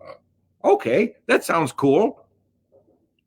So anyways, Rick, go ahead. Talk a little bit about those early foundations and that Bowl U handbook that you've been working on, okay? Uh-oh. We lost you. Batteries? I mean, he could still use the mic on his phone or on his... Can you use the mic on your phone? Or can you unplug those and use the mic on your computer and we deal with the sound? Can you take your computer inside and just use that and we deal with something else? Well, I can't hear a word you're saying. I can try to read your lips. So anyways, huh? I think he just told me to steal second base. You just came to the sign for stealing second base? All right, so listen. So let's do this. While we try to deal with this, I guess if you want to stay on, I'll try to talk a little bit about what I was hoping Rick was going to be able to go over. Can you hear me? Yes, we got it. Good. All right. So first of all, all the things that are important to you and I, Brad, may not be that important to other people, but I just want to share with people that Bowl U got too big for me personally. I could not handle all the demand and I didn't have all the answers. But if you want right now, because that's what most everybody wants, coaches, players, the demand is there around the world and it's been there for quite some time. What can I do for you? Well, first of all, Bowl U has multiple websites. BowlU.com, which is just the face, and Brad, you talked me into this, it's got to be simple to navigate. Well, BowlU.com is very simple to navigate. It's just going to introduce Bowl U to you. Then there's the Bowl U library, which has everything I've ever thought about, every initiative, every program. That's my library. That's where I have, no matter where I'm at, I have access to it. Then there's Bowl U Classroom. Bowl U Classroom, I change depending on what my immediate focus is. Like when I went to Columbia, I focused on Columbia. When I went to wherever I was at in the world and I was there working with them for a particular time, I used the classroom. So I would change it around to match whatever the needs were. Does that make sense? Then I started out, people need to be able to have a showcase of what Bowl U is. It's one thing to try to explain it. It's another thing to actually put a showcase of all the big picture initiatives are. And that's the Recreation to Sport Bowling Association. That's just a showcase of what bowling could be. When you take a look at everything in the big picture, that's what that's all about. Imagine the amount of work that is for one person. Just the websites alone. Don't talk about camps. Don't talk about product development. The big picture initiative, it's way too big for Rick Benoit. I cannot handle it all. I've had to learn to accept. Personally, my strength is my creativity, the way I think. That's my strength. Can I be on stage? Yes, I can. But I have to put myself in a different frame of mind. And when I'm in that frame of mind that I need to be in to be on stage, my mind isn't being as creative. It isn't being as productive. So I choose to not be on stage so I can stay in that more creative zone that I need to be in, because I'm the only person that could do that. People say, well, why don't you get somebody else to manage the website? That sounds really good, except I got to sit beside them while they're building the website. It doesn't allow me to do anything else because it's my thought. It's my creativity that's needed to be able to move in that direction. Tool production, all of the different initiatives. Right now, not 100 feet away from me, I have a shipping container that I'm turning into a workshop that's the next production level for the tools, because I need to be able to make them where I have stored inventory. I was making the tools, believe it or not, in my motorhome. This is my motorhome behind me. That way I could travel with and I could be making the tools in there. Well, I can't store inventory in that motorhome. I can't make things ahead of time. So I have to just make them as they're ordered. Imagine how busy I am. That doesn't count spending time on the lane. That doesn't talk about the time I've spent creating the To Be Ready handbook, which is what Brad alluded to. To Be Ready handbook is a step-by-step. There's 23 chapters, 17 phases of development. And that is being tested right now. It's being used by prominent people right now who are going to give me feedback, and the feedback's been fantastic. For those, the idea of the handbook, imagine this. Most people want everything in the shortest version you can give it to them.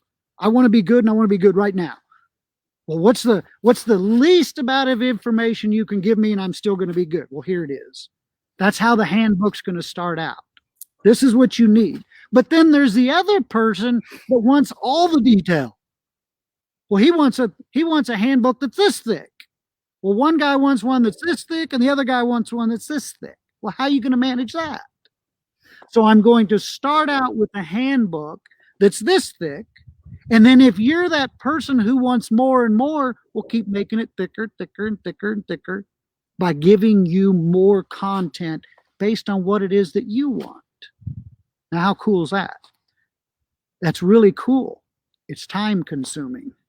That's what I've been doing. When I came back from being overseas, I moved to a state that I knew I wasn't going to be distracted by bowlers.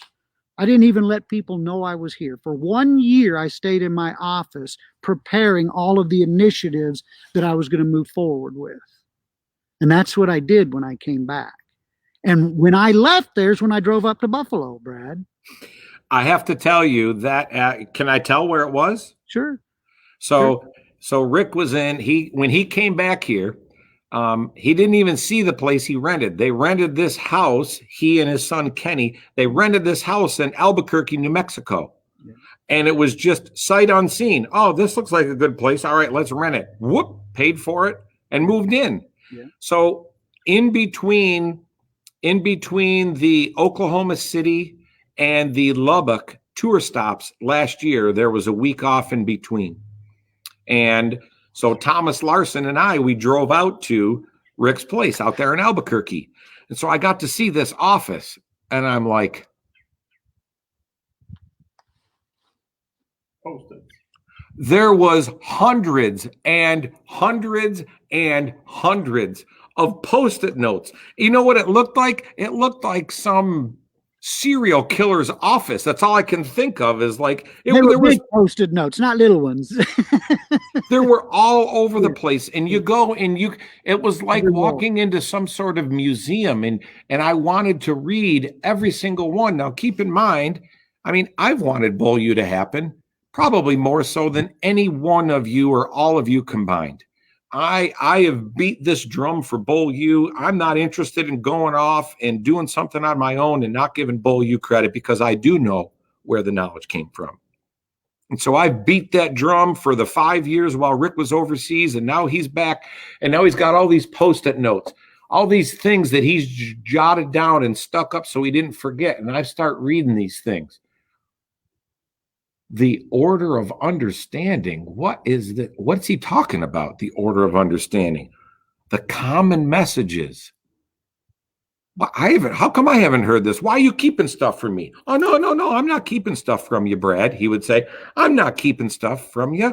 It's just stuff that I thought of that would make it better. So Bull U continues to evolve. Believe it or not, I think if there is only one knock on you, or the biggest knock on you, Rick, is you have so many ideas that you can't get the first ones done in time to be able to make the other ones.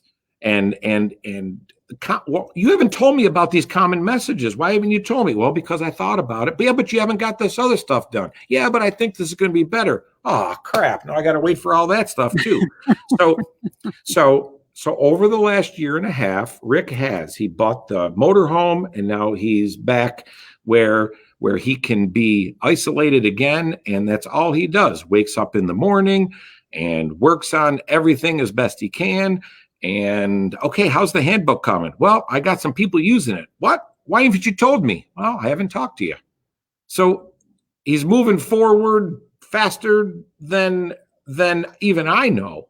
And yet I would say that I'm probably, and correct me if I'm wrong, but I think I'm the closest to knowing what's going on with Bull U and the direction that it's going. And he's got all this other stuff going on that I don't even know about. So, probably the thing that has hit me the latest and probably the hardest is the fact that, people don't realize how busy I am. I mean, it is literally 7 days a week from the time I get up to the time I go to bed, literally all the time. And I've invested everything I have, time, money, everything. People don't realize that I've quit, and I thought about this the other day. I've quit 3 jobs in this industry that would have given me a comfortable retirement. And I did that because my integrity, my responsibility, my goals, I'm not going to work any other direction than what I think is what's right. Now, that doesn't mean everybody's going to agree with me. And I'm okay with that. I want everybody to know that I'm doing everything I can, but it's much bigger than me. And the support that I've had, I really do truly appreciate that. And I'm so busy behind the scenes that I don't get to get out and say it enough to people. Because when I wake up in the morning, I may wake up at 3 or 4 in the morning because that's when something hits me in my mind. And I have to do it right then, and I have to do it right there. I'm one person doing a job of at least 5 people. And I'm not saying that because I'm trying to get any credit, because you know me, Brad. I'm doing it because I think it's the right thing to do. And you've heard me say that I know that Brunswick, Bull U is going to be the mainstream. It may not be when I'm alive, but it's going to be there, because that was the message I told myself. I'm done when I'm comfortable in saying, here it is. And when it's here, and when I can say that, then I'm done. And would it be easier? Yes. If I had support from the industry, yes. It would have and could have been done a long time ago. But the reality is we are a slow moving industry. And the more you expose yourself, the other people start pecking at you and pecking at you, pecking. They don't even care. I said one time that why did you introduce Bowl U the way you did? Why didn't you just tell everybody what Bowl U was? Because I know the industry. If I put out 20 pages of what Bowl U is, people will scan 20 pages to find one line to peck at. But if I sneak it in and just give them a little bit here and a little bit there and make sure that the presentation of that one thing is good and productive and beneficial, they will welcome it. And that's what I've done. If you look back at what Bowl U is, everything has been introduced that way. Because I didn't have that support. It's my money. It's my time. I remember having conversation with prominent people saying, well, we want to sponsor you. We want to help support you. We want to do this. And I looked at it like I saw bowling magazines. They start out really good, and then pretty soon they're dependent upon that sponsorship money. And when they become dependent upon that sponsorship money, that manipulates the message and the story that you have to tell. And I couldn't allow that to happen. That was one of the reasons I left Brunswick. Brunswick wanted Bowl U. But I told him, I said, I can't do this.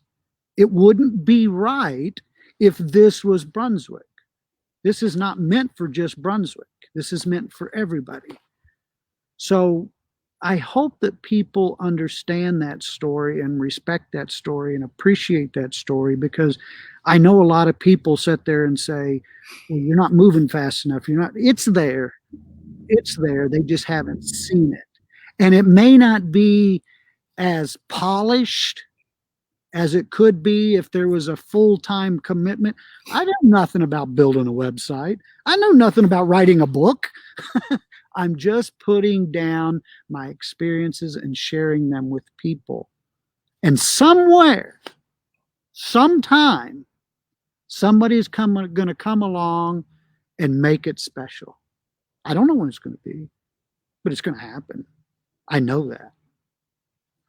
And that's really all I can say is I have to be, you're one of them, Brad. Well, why don't you go on to Extra Frame? Why don't you go on to Flow Bowling? Why don't you go do these live streams? What do I say? No, because all I can say is either it's going to sound offensive to other people, or they're not going to understand anything that I'm saying, and it's going to cause conflict, because I have to be patient and let it grow on its own.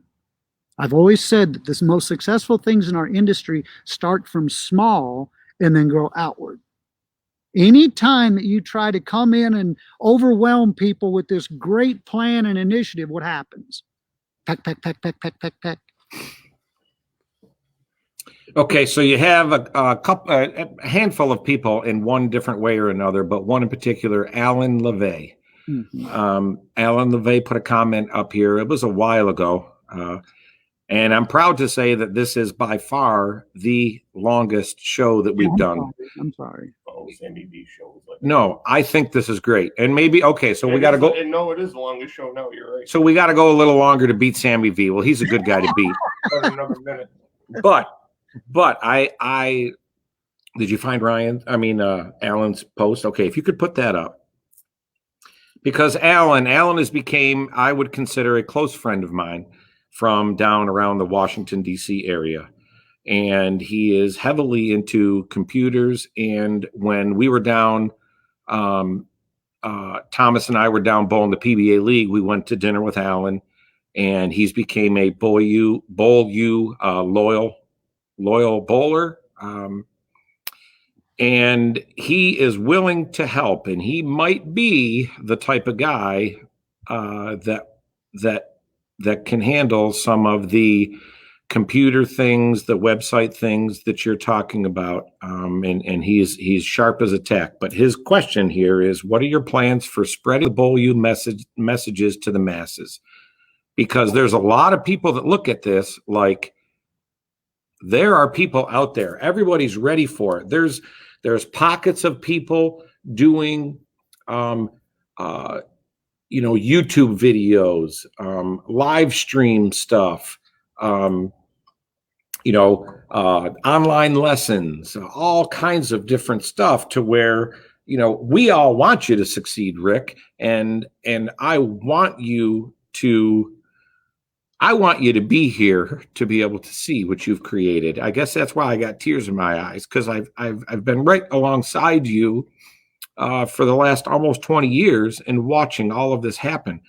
I want you to be able to see and be able to experience, knowing that a long time ago I did the right thing, and wow, now I can sit here and be able to see it. I don't want it to have to be after you're gone.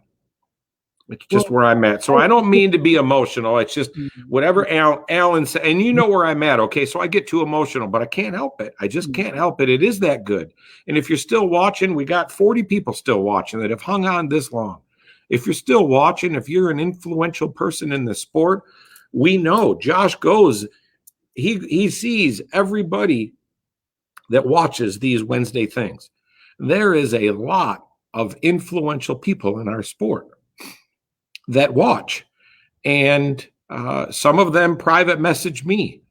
You've had the discussion with me. Many private message you, let you know on the side, listen, I love what you're doing, but I just know I can't say it public. We've had those discussions. All right. I'm not interested in being the political guy, and you know how people look at your political side. Some people, it rubs them the wrong way, and other people are shouting from the rooftops with you. But when it comes to this, there's a lot of people around the world that want to offer their expertise, you already have their loyalty. You've earned that. What can we all do to help, if anything? The strategy, talking to Alan, the strategy from the very beginning was to build pockets around the world.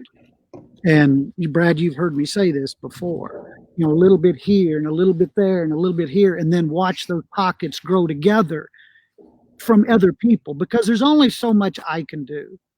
And my only thing that I have enough time to do is to stay focused on those initiatives. The marketing is certainly important, but I cannot market and still do these other things. And I'm very convinced that it's ready right now. But somewhere along the line, the pathway that it's going to be unloaded on the masses is not known to me. It's going to have to come from somebody that's more powerful than myself, who has, a greater, whether it's finances or whether it's a pathway, whether it's connections around the world. It's going to have to come from somebody else. I've reached out to the PBA and kind of had an agreement with the PBA for a while, but then I saw the PBA kind of go another direction. I said, well, I don't like that anymore. I don't like the path they're going. So, I have to continue my pathway. And somewhere it's going to happen. And all those little pockets around the world are going to grow together. So those pockets have already been built. And all I can say to those pockets is hang in there, be patient with me. And I do fully believe that it'll all come together. There's all sorts of reasons that I feel that it hasn't happened. That's political in nature. So I'll leave that alone. Sorry, I guess we've been on a little too long. They're turning the lights out at my own building. No problem. For 2 hours. Probably just a conversation between you and I now, Brad. No, there's actually still 35 people watching. So thank you for those of us that have stuck by. It's just, it's funny. Rick was here, as I said, last year, and we ended up having a similar conversation about moving forward. And Rick and I, boy, we started going at it. We all did. and yeah, and Josh was here. But I got to tell you, it was an argument. I mean, we were back and forth, both being real passionate. And sure enough, there it was. I started to cry, and I said, Rick, I love you, man. He's like, don't start giving me that crap. I don't want to hear the emotional crap. This is serious, and we got to work together, and we got to stay the course. And gave me the whole, kind of shook me up. Say, get a hold of yourself, Brad. So. But you saw me get a little emotional there a little while ago because I really believe that this is the best thing. Stevie Weber just turned 50, bowled the senior regional this past weekend. Stevie Weber is now running a bowling center on a military base in Dover, Delaware. I thought he was in Japan. Well, he was. He just came back. And now he's here in Delaware. And he walked right up to me and said, before I leave this weekend, I want to book a Bowl U event because it's the best thing I've ever seen. Stevie Weber was in that original room in 2006. Yeah. Stevie Weber, one of the guys on Brunswick staff almost 20 years ago. Yeah. And he said, I've kind of lost touch with Bowl U, but man, I know that it's the best thing out there. And I want you to come down and do a whole Bowl U workshop down on the military base in Dover, Delaware. So guess what? Dover, Delaware, December 12th, 13th. That's what we're trying to put together down there in Dover. He's going to have a certain amount of people from the base, but we've decided to open it up to people down there in that region.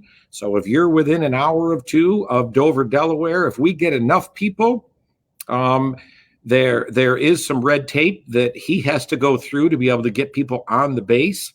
But if you want to come to that workshop down there, if there's enough people, I would say if there's at least 50 people, the center on the base is big enough. It'll be reserved for just us. There's a huge meeting room. We'll get Rick in too. So I'll get Rick up there. It'll be Rick and I doing a huge Bowl U workshop in Delaware. So spread the word. Spread the word. Brad, I did want to mention that there was a guy earlier that wanted to know something about a book or DVD. I would recommend that you know about the foundation training course. Mm-hmm. The foundation training course, they can go on the Bowl U library right now and go under foundation training. And for $150, they can get 58 videos of what Bowl U Foundation is all about and understanding. So I've always said I'm going to keep it less than the cost of a bowling ball. And so if anybody wants something right now, they could go there with all the. No, the one guy said about it was Mike Ward. Mike Ward responded. Yeah, it was a while ago. Mike Ward. Did he respond? Well, Mike Ward's still watching. So, Mike, you had put something on earlier, and I don't know if it was the proper place that Rick just mentioned. It probably was. Mike's showing that. Yeah, Mike's a good dude. Good dude from down there around Virginia. Good times. Yeah, we got to spend some good times down there. What can I say? Rick Zupan here says, come to Racine, Wisconsin. Last week in Canton, Ohio, it was, there was 6 of us that went out to dinner. One of the guys was Lenny Borsch from, up there in Kenosha. We won't even get into the political discussions that we had of what really happened up there in Kenosha. That's not getting reported. We won't even go there. Yes. But the point is that Lenny had said, Brad, I would love to have Bowl U up in this area. This would be great. So I don't know how close that is to Racine. I think it'd be around the same area. So Rick Zupan, if you could get in touch with Lenny, I don't know if we would have to wait till the spring. I don't know if lanes, if you're like our center, lanes are still pretty wide open on the weekends, so we could certainly do something in a lot of these places. Yeah, that's what it was. Mike Ward. So thanks for finding it. BowlULibrary.com. Okay, BowlULibrary.com. So Someone else had commented that too. Yeah, and somebody else had commented that too. Okay. So Rick, so that's great. If you know Lenny and you want to get together with Lenny and you can help him put together, usually what we like to try to do is a minimum of 15 to 20 people. I'd like to say 20 people. It's a Friday evening. We do a get acquainted night, and it really is get acquainted. We get around and we talk, we learn about what your expectations are, talk a little bit about what Bowl U is, where it came from. And then Saturday from 10 to 4, 10 to 5, something like that. And then Sunday, the same amount of time. If there ends up being, like I say, at least 40 or 50 people, then Rick and I can come in and be able to do a whole Bowl U workshop. And it could very well start out to be one of those little pocket areas that Rick is talking about, that will start these little pockets and then it will start growing. And then the good news is that if we go back the next year, then we can have 2 workshops. One is the Order of Understanding workshop or a Bowl U Elements workshop. Those are kind of one and the same. But then the following year, we can do a ball motion and lane play strategy workshop to where all of the focus is on, the triangles and the ropes and the ladder drill. We didn't even talk about the ladder drill. The obstacle course. We can do all of those sorts of things. But the foundational elements, the foundational training, the order of understanding, it's almost a requirement. They have to go through that first. Otherwise, the strategy side of things, it won't make much sense. They're going to be taking some of those words that we use and smashing them into, okay, so it's talked about this. So yeah, really what you're saying is the ball comes off the spot. No, that's not what we're saying. There is no spot. So you got to get the whole foundation first.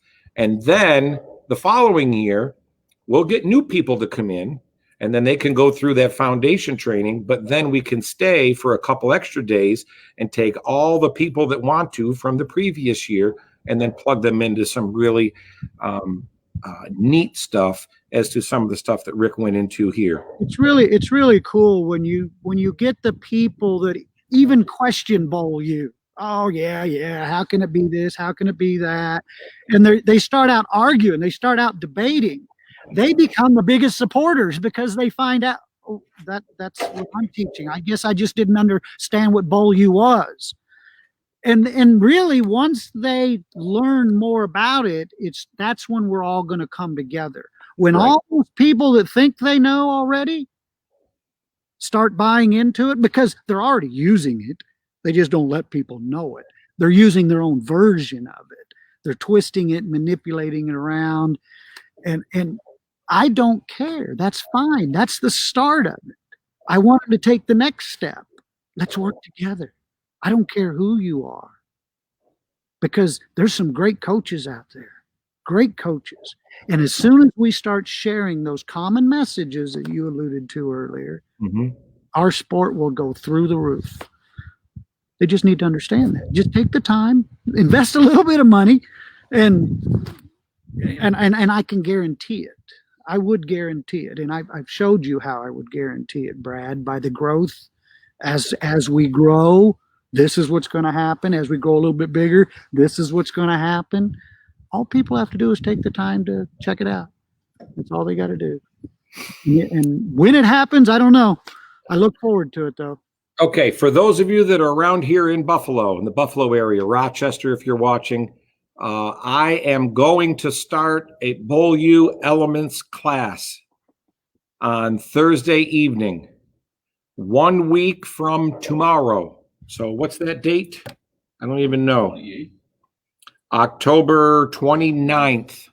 October 29th will be the start of a Bowl U Elements class. We couldn't do it in the summer. Many of the Pit Nation group here in Buffalo that supports Josh and the 10 in the Pit Pro Shop, they have been asking Josh, wait, when are we going to do Bowl U? Well, it is starting. We're going to do it. It's going to be $30. and 6:30. Tim, after the show today, Tim, hopefully we didn't use all Tim's time, but he's going to help me get that flyer put together. And so it is starting 1 week from tomorrow, 6:30. And then we'll go from there as to whenever all of us are available to get together on Thursdays. Okay. Thanksgiving, obviously we won't go there. If I'm out of town, we won't do that week, but let's just put this together because we, most of the people that bowled in our league on Thursday nights ended up joining our Wednesday night 10 in the Pit Pro Shop League. And that's been a great league that we've had here. So I cannot wait to share all the exciting things that we have going on. And all I'm doing is being patient. It'll come to me. The people, when they're ready for it, we're ready. Robert, just grab a group of people together. Get 15 to 20 of your friends and then reach out to me. And then I'll book it. If I'm booked that week, I'll reach out to Rick. Rick, I need you to go do this week. I try to coordinate all of that stuff for Rick so that he's not bogged down with all the details of trying to make that go, okay? Rick is willing to go mobile, but I don't want to send him somewhere or me to go somewhere, taking a weekend off if there's only 8 or 10 people there. It's just not worth it.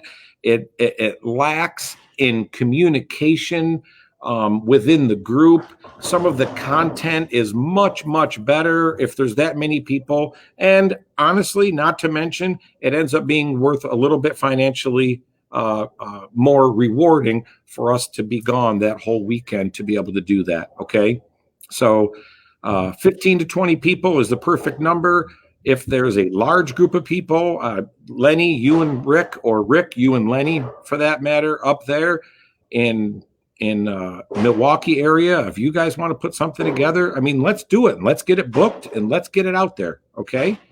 So, and down near Dover, Delaware, I mean, let's make that a huge one. I'd love to have Rick come in. Plus it'll be good for both Rick and I because we can make a few bucks to be able to do our Christmas shopping because Lord knows there ain't many bowling balls going down the lane here. I hope I've mentioned this. I hope we see very few bowling centers have to close, but my concern is that we haven't seen anything yet. I don't know how some of these bowling centers are going to get through to the end of the season. I really don't. Not to mention going into the summer, and they don't have a whole other revenue stream set up for the summer. I fear for those people. So continue to support your local center. Rick, I don't know how it is out there in Topeka. It's probably much of the same thing that's going on here. It's just down everywhere. We're fortunate here to have proprietors that are very and strong enough. The number of bowling centers here are not what it is up in your area, but the proprietors that we have here are very dedicated and very strong, and they're getting through this. But in the other areas where bowling centers are, where it's more populated and there's more bowling centers, I really feel for them.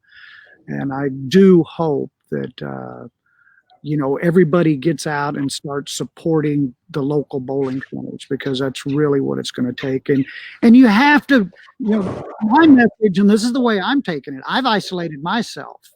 I don't want to go out and start doing camps and things until people are confident and comfortable that of their personal space, of their situation. I don't want to try to force myself on anybody, and I don't want to go into some area and expose where I've been to a new area or somebody else bringing it to that area. I don't want to be a part of that. So I'm waiting for all the people to become more comfortable, hopefully confident in whether it's a vaccine or therapeutics. Then I'll be ready to get out and start going. Well, that's great. I can say for me, and this is only from me, guys, listen, I can't wait anymore. Yeah. I'm willing to take whatever precaution that the group wants to take. I'm willing to wear masks. I'm willing to put hand sanitizer on every table, and we can all spread across the bowling center out onto the lanes for all I care. Mm-hmm. But I can't wait. So those of you that have watched, thank you for your patience. We're still in the 30s of people watching, so thank you for hanging on. If you could help us out, it's really worthwhile.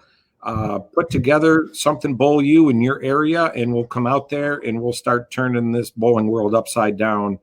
As to and Rick, it goes without saying, thank you for what you have done, what you have meant to my career, and for taking the initiative over this last 15 years now. It was 2005 when we first started having those conversations. Rick, you got to put this together. And then that first Bowl U Brunswick training camp was 2006. And so we're 15 years in now. So thank you for all the work you've done. And I hope one day you're able to reap the rewards that you deserve. How special was that pro-am we did there? Oh, man. It was one of the best pro-ams I've ever done in my life. Have you ever seen people react like they did for that? That was know what? All right. So listen, that's how we're going to end the show, because I know you guys will stay on for as long as we talk. and I appreciate that. I really do. I got to get our lanes oiled here. I've been oiling the lanes because we trying to cut payroll however we can. It's just a long story. But anyways, Rick, tell that story about that pro-am. And I don't care if you take 10 minutes, but it was the best pro-am by far that I've ever been involved in. So go. Yeah. Well, if we have time to talk about it, I'll do it as fast as I possibly can. The proprietor here was so kind to give us the bowling center for the entire week. All day long, we would be doing training with the Brunswick Pro staff or Wichita State. We had a lot of daytime activities going on. And all he asked was that we give back to the community with special events during the week. Well, I wanted to culminate the week with a pro-am. And my message, and I said this when we walked out, was my message is for everybody to leave this bowling center understanding what the sport of bowling is all about. How did I deliver that story? We had 28 lanes. We didn't use all the lanes, but we had 28 lanes. And on each one of those lanes, we put a different challenge out. We called it bowling golf. And what we would do is on one lane, we would put some crazy pattern out there and call it whatever we wanted, whether it was checkerboard or wild ride or zigzag or whirlpool. We had all these very weird patterns that you could see the ball do different things. You could visibly see that ball when it hit friction and then hit oil again. And that ball looked funny going down the lane, didn't it, Brad?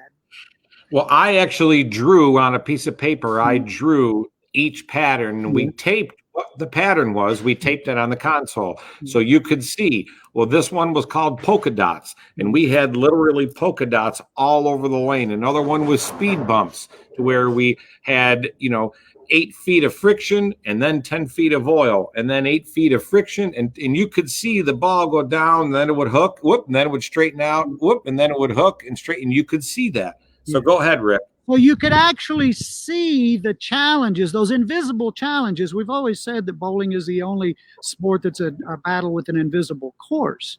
But we wanted people to see it.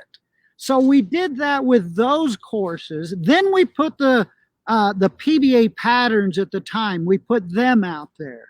And then we had 6 lanes where we had visible obstacles on the lane. And I mean very visible.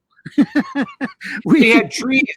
Rick went and got the trees. They had the entryway. They had like plastic trees. So he went, here, we're going to poof. We popped the tree right on the lane. He cut up blue tarp, and it was like water hazard. So we cut up these little, not little, maybe one of them.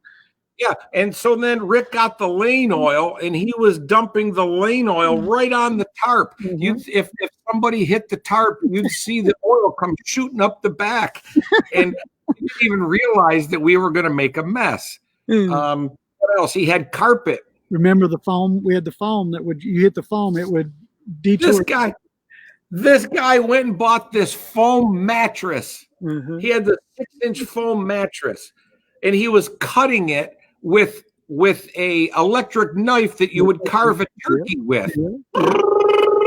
And cut up these big chunks. Mhm. And then we taped those. He double face taped those obstacles to the lane. And so go ahead, Rick. There was all of these different. So now you got a picture. You got a picture of what this bowling center looks like. So each lane has, just like a golf course, you could see what that course looked like.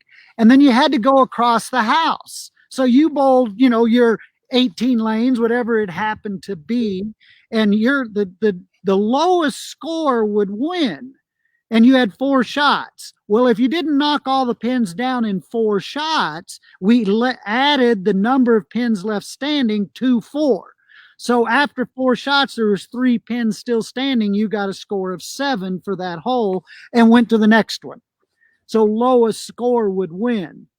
And the people, and this was a full bowling center at the time. Radio was there, TV was there, so there was local celebrities, the Brunswick pro staff, all the bowlers. The bowling center was just full. Wichita State was there. Yeah, Wichita State was there. We just had the most amazing time that evening. And the amount of laughter, the energy in that bowling center has never been equaled anywhere I've been. And like I said, the message was, when we leave here, we want you to understand what bowling is really about. How about the owner of the bowling center? He was there all day long getting things ready for the pro staff. And we were about ready to get started with the pro-am. And he told Rick, yeah, you know what? I'm going to bail. I'm pretty beat up. I'll see you guys tomorrow. So tell that story, Rick. Well, go ahead. You finish it off. Do you remember him? I remember the story, right? Yeah. So the story goes that he was driving home and he had the radio on. He lived in Kansas City. Yeah. So he was driving home, and one of the guys that worked at the radio station called into the radio station and was talking about this pro-am that he was involved in. I can't believe this. And the owner of the bowling center, he was halfway home. So he's listening to this on the radio about this great time that all these people are having in his bowling center. And he was like, and my jaw dropped thinking, I wish I would have stayed. I missed all of it.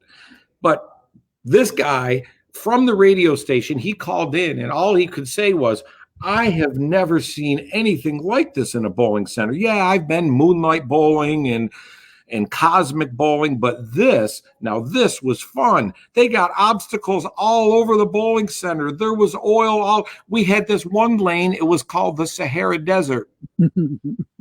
No oil on the lane.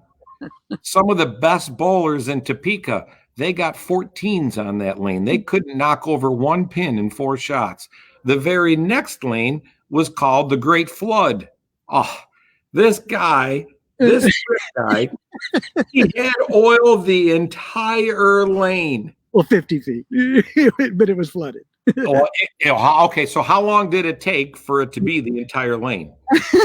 Well, we definitely had some problems with oil back there. Ball returns. So the next day we go into that bowling center, and now it's cleanup day. So we got the whole pro staff and the Wichita State guys. They were all there, and we're trying to clean up this mess. The lane we didn't have to worry about was the Sahara Desert lane because there was no oil on that.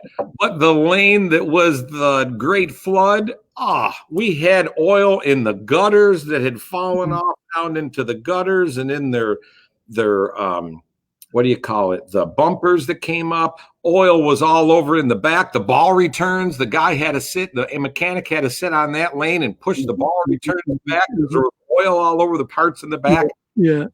So for the great idea that it was, there was a lot that we learned by doing a lot of that.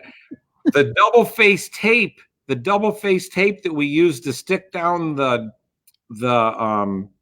foam, the memory foam. We didn't realize that once you peeled that off, getting it off the lane that was a whole nother deal. So we had to be careful as to what we put on the lane to take off that tape, that residue, so it didn't ruin the surface of the lane. It was a mess. But I'll tell you what, one of the most rewarding nights of bowling that I've ever had in my life. And believe it or not, those people, the good bowlers especially, they had the most fun.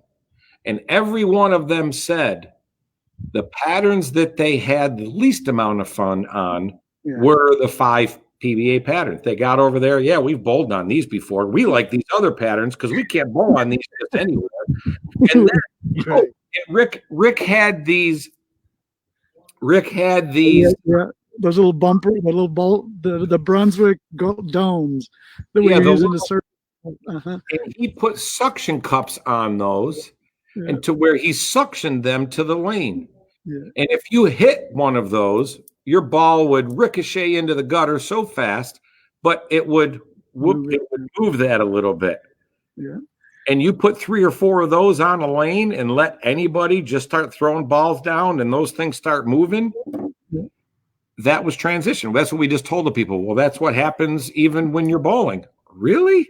I didn't know that. Yeah. All the obstacles are moving at all the time, and it's our job. I never knew that. Wow. Now I can watch and I can understand a little more. That's pretty cool. So anyways, that was a blast. Listen, we've been here long enough. You got to go to work. I got to go to work. Okay. So listen, Robert, he said, Tim, throw this up. He says, you don't realize how many centers are going to run with this. And from my short time today with you, I'd bet that's fine by you. Guess what, Robert? The fact of the matter is that I've been trying to have Rick put some sort of program package together to where we can sell that through Bowl U, so it could end up being more revenue for Rick. But I want him to be able to, trademark the idea or something like that. So nobody can take it and then end up saying, oh yeah, look what we're doing. This is great. And then not give Bowl U the credit like we've seen happen. So, maybe that's something that somebody out there can help with for Rick so that we can, not get a patent on that, but at least trademark the idea or that sort of stuff so that Bowl U and I tried doing that here. I do that in my Bowl U workshop, ball motion workshop here that I do. I put obstacles all over the lane and people love it. And we have a challenge. Who can go across the house and make it through all 12 lanes and with the least amount of shots? And they love it. And you see them, they stand up before each lane and they start looking and they're planning their strategy before they even pick up their bowling ball. Guess what? That's part of the order of understanding. That's part of the gathering, sorting, committing. That's what I do. We talked about that 2 hours ago about how, gathering, sorting, committed, not what to think, but how to think. How should you do it? What are you watching for? So those times of doing those obstacle courses, those have opened my brain to, wait a minute, this is what I have to do really when I'm bowling. Just because I can't see the obstacles doesn't mean they're not there. And just because they were there that frame doesn't mean they're going to be there in 5 frames. And when I go to the next pair of lanes, there's going to be slightly different obstacles there. Yes, it's the same pattern, but the field bowling on the pattern is always more important than the pattern that you put out. We can raise the energy. We can raise the energy in a bowling center 10 times if these people start to truly understand the potential of what this sport has to offer. They would love it. They don't, to be honest, it's kind of like I tell people about, Baker format, 3-man Baker format. The communication that you have with each other really enlightens the rush that's inside of us. But more than that is the energy in the building. When you're bowling for somebody else and you feel like you're working together as a team, watch the energy in the building go up. Right now, when you've got all these people talk about these high scores. The high scores aren't the problem. The problem is the energy in the building. When you know by the fourth frame if you have a chance for the high pot or not, and you realize you don't have a chance, you're bowling over half the game with a bad attitude. It's the energy in the building that's going to make the proprietor the money that they're looking for. Everything in the building goes up. The bar sales go up, food sales go up, practice goes up, everything goes up when we change the energy in the building. That's the problem with the present environment. They're taking the energy in the building and lowering it instead of raising it up. All right. So yes, Gary, let's try to work on that. If you have some time and you want to try to put together a Bowl U workshop and I come down and do it, or Rick comes down, whatever it is, maybe we can talk to you in more detail about that. And Bob, yeah, you're right. I do think that centers that have a large open bowling base, I think that would make sense. The traditional bowler like that we have here in our center, the traditional bowler, it's going to take them a little time to see it. They don't want to let it. We still have a league. They don't want the music on. Could you turn that music down, please? Like, it's okay. So you get a lot of those bowlers, but those are the same bowlers that they're sitting back there as they're wait, what are you doing out there? Mm-hmm. Wow, what's that rope thing? But they would never admit that they want to do the rope until they start seeing more and more people doing it. So I do think it's a process. You know, Rick, we talk about it. Maybe that is something that I do need to focus on a little bit more. But, man, I got to tell you, I'm so slammed, and Michelle is so slammed with all of the things that she has to do here and just trying to stay above water. Man, we have our credit out. It's like we got our snorkel credit just trying to stay above water, you know? Yeah. So, yeah. All right, everybody. Thank you for staying. We stayed right at 40. I think we were up to 70 or 80, and we're almost 2.5 hours here, Rick. So thank you for coming on this long, and thank you for your friendship. Thank you for everything you've done. And I'm sure everybody that was on this comment here, you guys all feel the same thing. If you haven't already, or if you have had the respect for Rick, if nothing more over this last 2 hours, I'm sure it's grown exponentially. So imagine being in my position and being able to have it's probably one of my best friends in the world, you know? So, well, Tim, you are too. I mean, Tim comes here and sits his rear end here, and he's here before I get here and charges all the lights and brings the tripods and wires up the computer, and he makes everything happen. And you would not believe the look on Tim's face and the frustration he feels if it's not going 100% smooth, because he wants this to go so well as well. So thank you. And share this. Share these stories, share these Wednesday videos that we do. Somebody else had talked about, you know, Brad, you and Josh, you got to throw this on YouTube. How about having Bowl U have a Bowl U channel on YouTube, and you and Rick, and anybody that wants to throw up, not throw up like that, but like put videos on there to where, you know, that there can end up being some monetary gain for some of this information. I have taken the time to build there is a Bowl U YouTube channel. I just haven't had time to use it. All right. Well, maybe that's something we can discuss. Take that lead. Yeah. I think now it's kind of time that maybe we should because, you know, I can only speak for me. We need other revenue streams. Josh certainly needs other revenue streams. Part of the issue with our pro shop here is Josh does an amazing job. And if I'm in the building, yeah, we'll throw your equipment all out on the concourse and bring you in the shop. And I think this would be good. Let's watch you. And if I have a few minutes, I work with you a little bit, and I don't charge you. I just appreciate you coming in. Guy tried to give me $20 the other day. And I said, no. I don't do it for this. No, you should have $20. I said, I'll tell you what, bring your family in for dinner. It'll mean a lot to my wife. Bring them in for dinner. Spend the $20 on a couple fish fries. And, but you know, Josh is in there in the pro shop and bowling's down. And so he's realizing that with less bowlers is less revenue. So I think other revenue streams are going to be important here over this next couple of months. So Bowl U workshop starting next Thursday, December 5th and 6th. We're having a Baker doubles tournament on Saturday, December 5th.